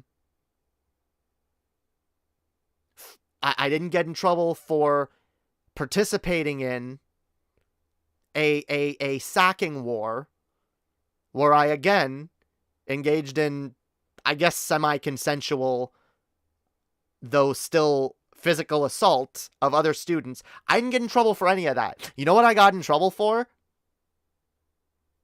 Making my own death note. See, me committing actual acts of violence, no, those weren't a red flag for anyone in this school, right? That wasn't a red flag. But me having a notebook that might subtly suggest that maybe I might be violent, that got me in trouble. That got me in legit trouble. Like, they called my dad in. I had to have a meeting with my dad, the principal, and a police officer. And I had to sit there and get lectured by a cop about how he could arrest me just for having this book, and about how they have certain laws for preventative measures, and, like, this is why they do it, because you never know, and this is dangerous, and, like, for all we know, you have a kill list and you're gonna kill these people. And, like, the funny thing is, it was a notebook that I used for school, and I just made the front of I made the front of it look like a death note. Not even really. I just wrote death note on it, and it wasn't full of names. Well, it had 2 names in it that were unrelated from the other shit that was written in it. And one of them was my dad's name. One of them was the name of a girl that I knew. I think she went to like my dance class or something, and like I had her name written in there, like I think so I could like add her on Facebook or whatever. But like the principal saw it and was like, who's this person? Is she a student? Is this someone you're planning to harm? We need to know. I was like terrified. I was like, no, it's just a friend. I didn't do nothing. I'm a good girl. Oh no. Oh God. Yeah. It's not fun having like an angry cop sit there and tell you like the worst stories of yeah, I had this guy and like he said he was gonna kill this woman and like we couldn't do anything about it, and then we came back and she was dead. And see, that's why we have these laws, and that's why you can't say that. That's why you can't have a notebook. It's dangerous. And like they were almost gonna expel me. I think somehow my dad convinced them not to. Convinced them, and I was trying to be. I was like, look, this is not like. This isn't a like. This isn't a fucking like a threat. It's an anime I like. Like I could have wrote Naruto on the front of the book, right? Except Naruto doesn't have a notebook that's you know, themed within the anime. Neither does Yu-Gi-Oh! Or whatever the else fuck I was watching then. Okay? It was Death Note, and I one of the reasons I really liked Death Note at the time was because I really liked the imagery of a character whose weapon was for the most part his pen. I always really identified with that because writing has always been the thing I'm best at, and I always kind of felt like, yeah, like my pen is my weapon. My ability to craft words is my weapon, and I that's why I identified with Light. I mean, yeah, I was also an edgy teenager that fantasized about killing people, but who the fuck wasn't? I'm sure the fucking kids that I went to school with that kicked my ass regularly were fantasizing about killing people. They were probably the cause of some people fantasizing about killing people. Oh, God. Yeah, calm down, officer. I'm just an anime dork, I swear. I swear. Holy shit. The funny thing is, I did write my dad's name down because I wanted him dead. And I used to, like... I used to fantasize about the Death Note actually working. I wouldn't say well, I kind of did want my... Like, I was... My dad's a horrible person, and he hurt me a lot and did a lot of horrible things to me. All right? I don't blame myself for feeling that, okay? Don't get me wrong, if I acted upon it, then I would blame myself, but for feeling it, no. All right? You meet my dad. You spend 5 minutes having a conversation with my dad about anything substantial, and you'll, yeah, probably feel the same way. I punched an annoying asshole kid in the shoulder, and he cried to the teacher on the playground like a bitch. Damn. Oh, that reminds me. Okay, there actually was a time I hit a kid and got in trouble for it, but it wasn't at that first school. That first school was, by the way, the school I went to in Ajax, which was where I grew up, where my parents lived. Not a school in the city. It was a school in the suburbs, and it was a Catholic school. The second school I went to was also a Catholic school, but I only really went there for like not even an entire year before I left and spent the rest of the year in like mental institutions. But then when I went back and went to my third school, actually no, yeah, that was where I met all the Yu-Gi-Oh nerds. But it was in my second school, actually. I thought it was the third one, but no, I just remember it was the second one, the Catholic school. Which actually that kind of makes sense because that's probably where I got in the most trouble. Because I was having like daily mental breakdowns in class, and I got into trouble for like yelling at a teacher and telling her to fucking kill herself, in Roblox, of course. Disavow.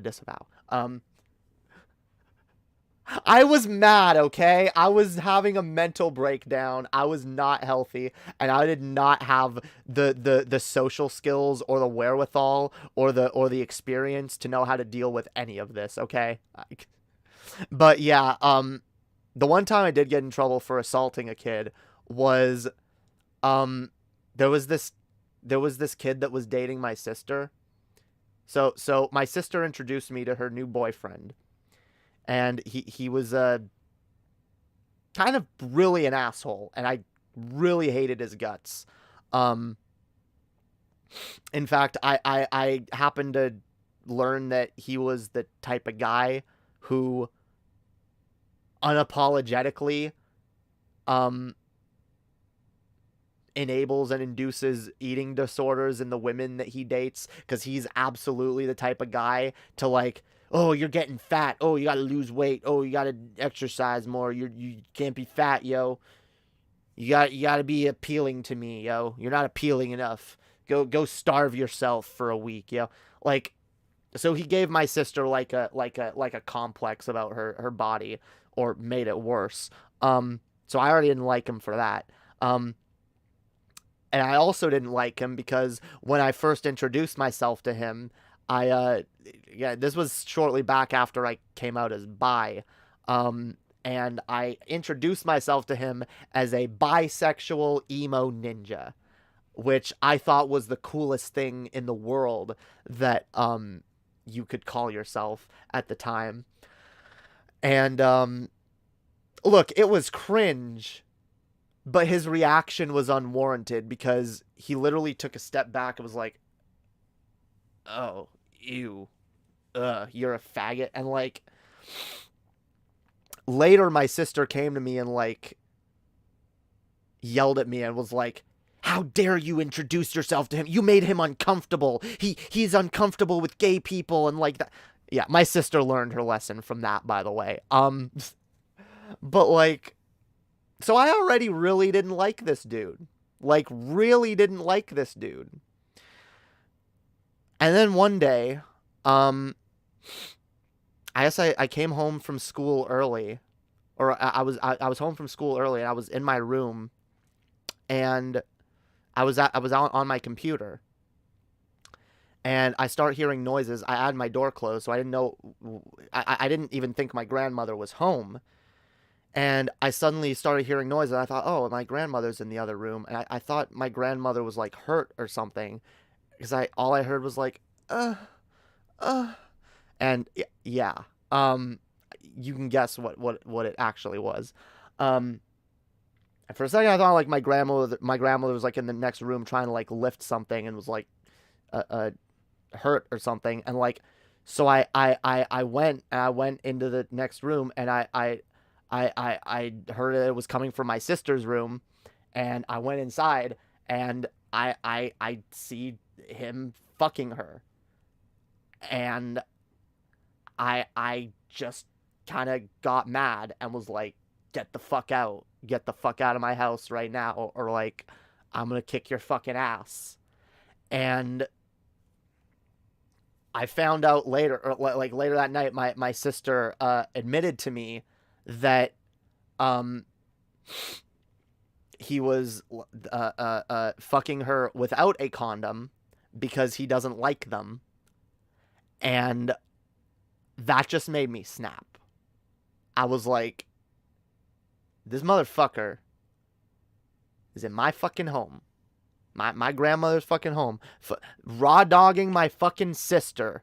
This homophobic, toxic, masculine fucking piece of shit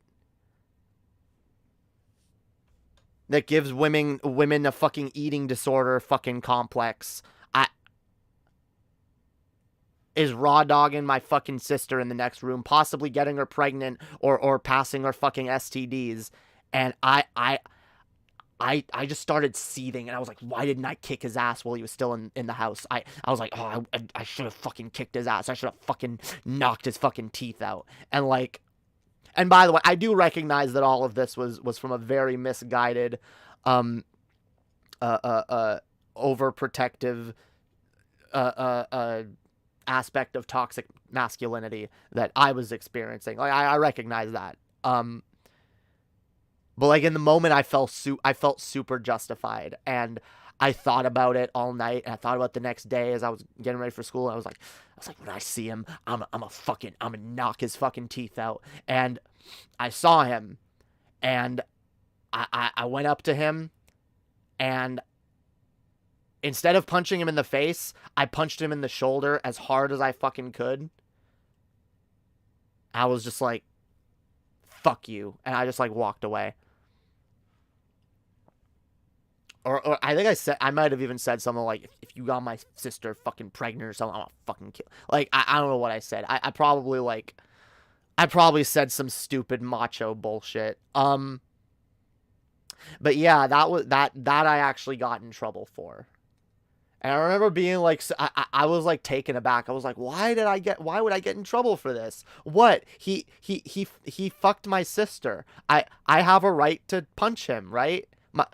My sister is my property. I, as the man of the house, have a duty to protect her from men. And if a man lays his filthy mitts on her, I have the right to assault him. I thought that was I thought that was justified. All right, I was a dumb kid. But yeah, then that was not nearly as bad as the other two times. I actually probably really hurt those other two people. But that dude, like, that was like a weak ass like little fucking shoulder punch. Like that was nothing. But I got in trouble for that, and I got suspended for that. And they're like, well, you can't punch someone. And like,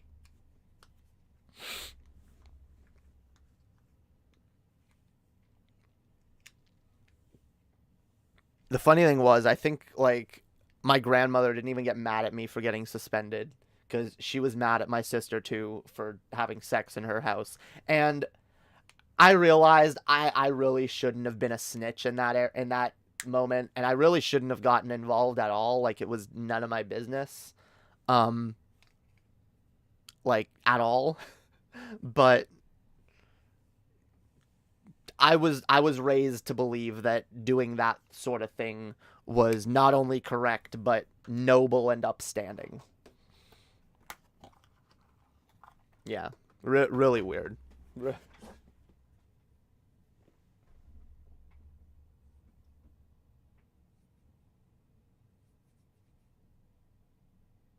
Oh, still though, like, fuck that dude 100%. Like, that dude was a fucking worthless piece of shit.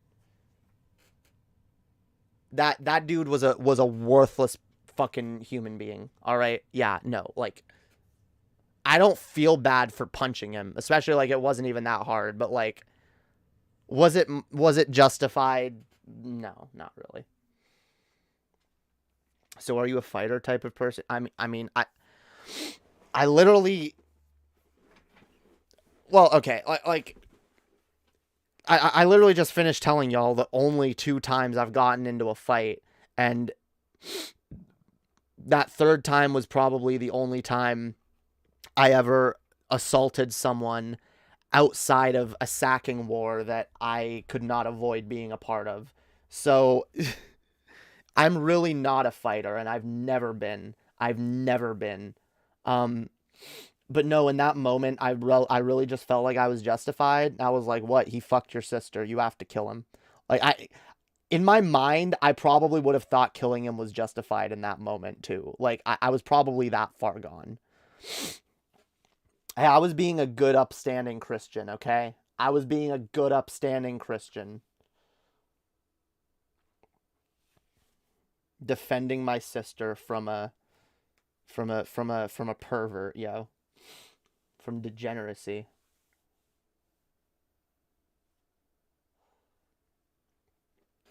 Yeah. But no, I'm not a fighter, and that's why those 2 fights, like, my goal was to end the fight as quickly as possible, even if it involved fighting dirty. Yeah, I was willing to do a groin shot in a fist fight in order to win because I didn't want to get hurt and I didn't want to fight. Now if I were to get into a fight, well, because I would never get into a fight. That's the thing. I would never get into a fight that I wasn't forced into. And if I'm forced into a fight, I'm pretty much going to do the same thing. If you attempt to hurt me, I'm going to hurt you first. Because I will never, I will never, like, yeah, like, I'll never get into a fight for, like, sportsman reasons. You know, I'll ever, like, oh, yes, let's have a sporting good, sparring match, you know? Like, that's not the kind of thing I do. So, like, the only physical conflict I would ever get into with someone is if they try to hurt me, and if someone tries to hurt me, I'm gonna hurt them first. That's always been my philosophy when it comes to, like, when it comes to dealing with immediate threats of violence. Like, I mean, I feel like that's most people's, like, that's your survival instinct, right?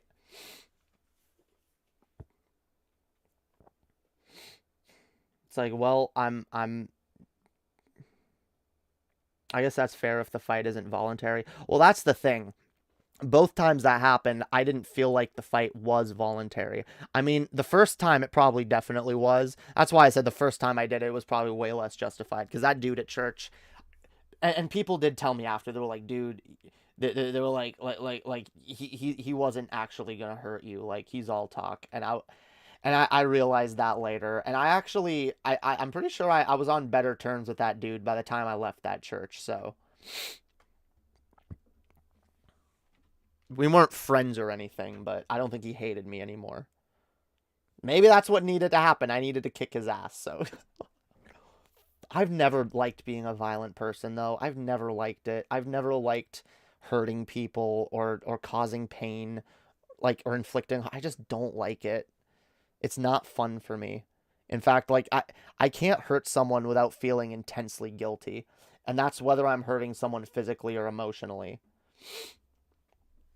Like, fuck. I hate, like, accidentally emotionally hurting someone. I hate knowing that, like, I've you know, accidentally caused someone, like, mental distress.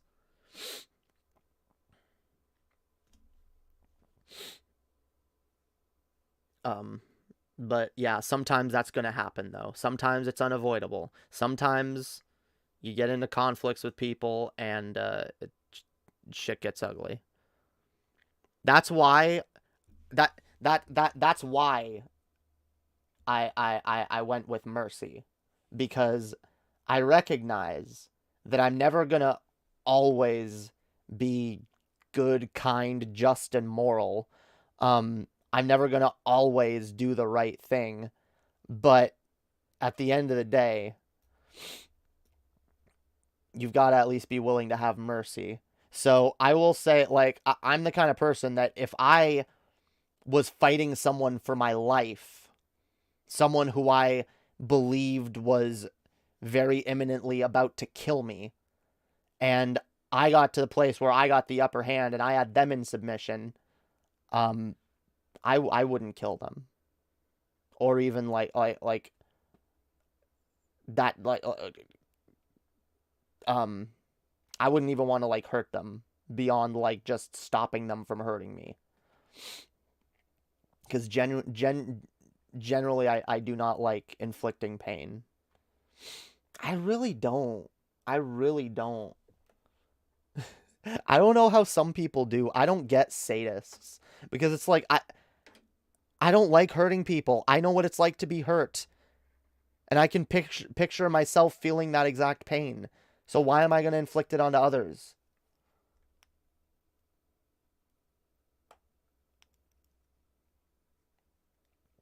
Not, yo.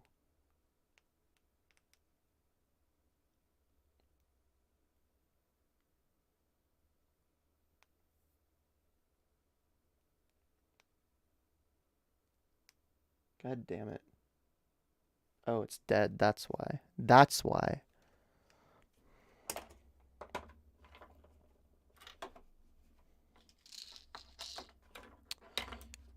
Yeah, I gotta get another vape cartridge thingy.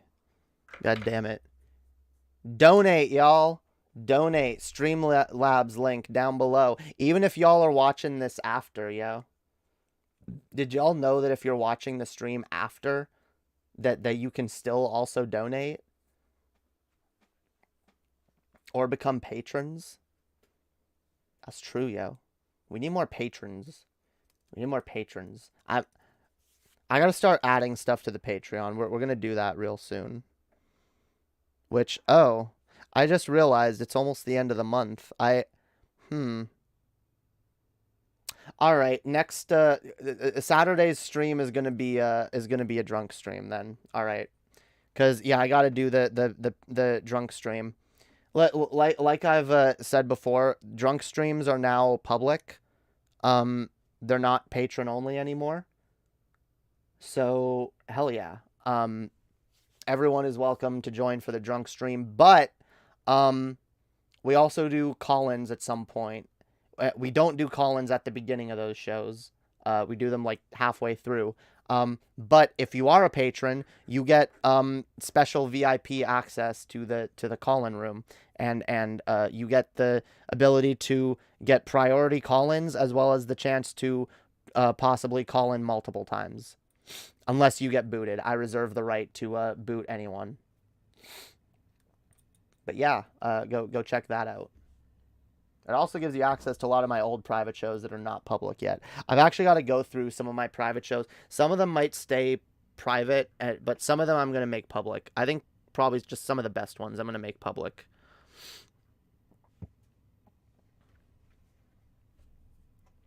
But yeah.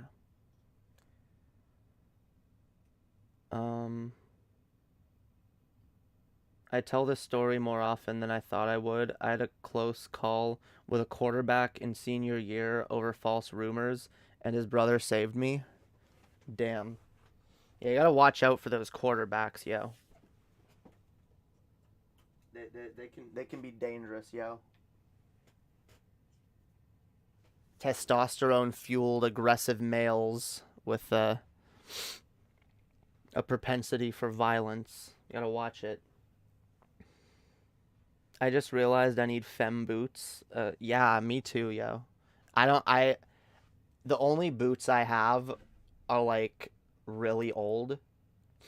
Like, boots that I haven't used in, like, 3 years.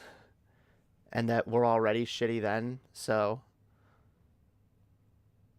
I don't know. I keep being like, well, I can just hold out until winter's over, and then I don't need to buy boots until next year. Like... Because I meant to buy some in, like, November before winter started. And then in December, it was, like, getting cold and snowy. I was like, damn, I should really buy boots. And then January passed, and now February's almost over. And it's like, well, I still need boots, but, like, should I bother? Are Uggs worth it? I don't know. I hear they are.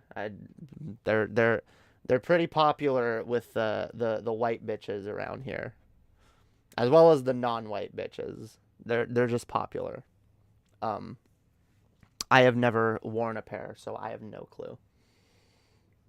Goddamn, fucking white bitches. These fucking white bitches. I fucking swear to God. Fuck these white bitches. Oh my God. Oh my God. Fucking white bitch. Fucking white bitch. I swear. Fucking white bitches. Damn. Alright, how late is it? I should probably wrap it up. Final memes in the chat. Final meme. Jamie, your Valley Girl is showing. Oh my God. Fuck you. You don't know what you're talking about. I I used to do a Blair White impression where I would go full Valley Girl. Well, must go. Good night, comrades. I can't read that word. I can't read that word either. May you all have a wonderful night and a great Friday. Bye-bye, and I send my regards to those lost today. Yes, thoughts and prayers. Thoughts and prayers. Hell yeah. The most bitchy, the most white bitchy voice ever. I know. Like, fuck you. Like, fuck you all. I swear to God, motherfuckers, I'm gonna come over there. I'm gonna come over there and fucking punish you. If you dare insult my fucking greatness. I swear to God. You don't even know, alright? I'll send my boyfriend to come beat you up, alright? My boyfriend is a surfer, and he rides a motorcycle, and he can kick your fucking ass, alright? He wears leather jackets in the summer, okay? He's like really tough, and like he's like totally gonna kick your fucking ass. So don't even fuck with me, alright? Don't even fuck with me. Jamie has to go now. Her planet needs her. That is true. I do have to get back. Although I haven't been back for a while, so I'm still working on that. Interdimensional travel is hard, okay? It's very, very complicated.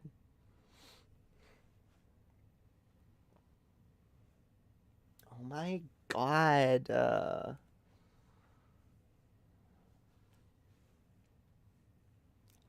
Aisha erotic. I don't know what that is, but okay.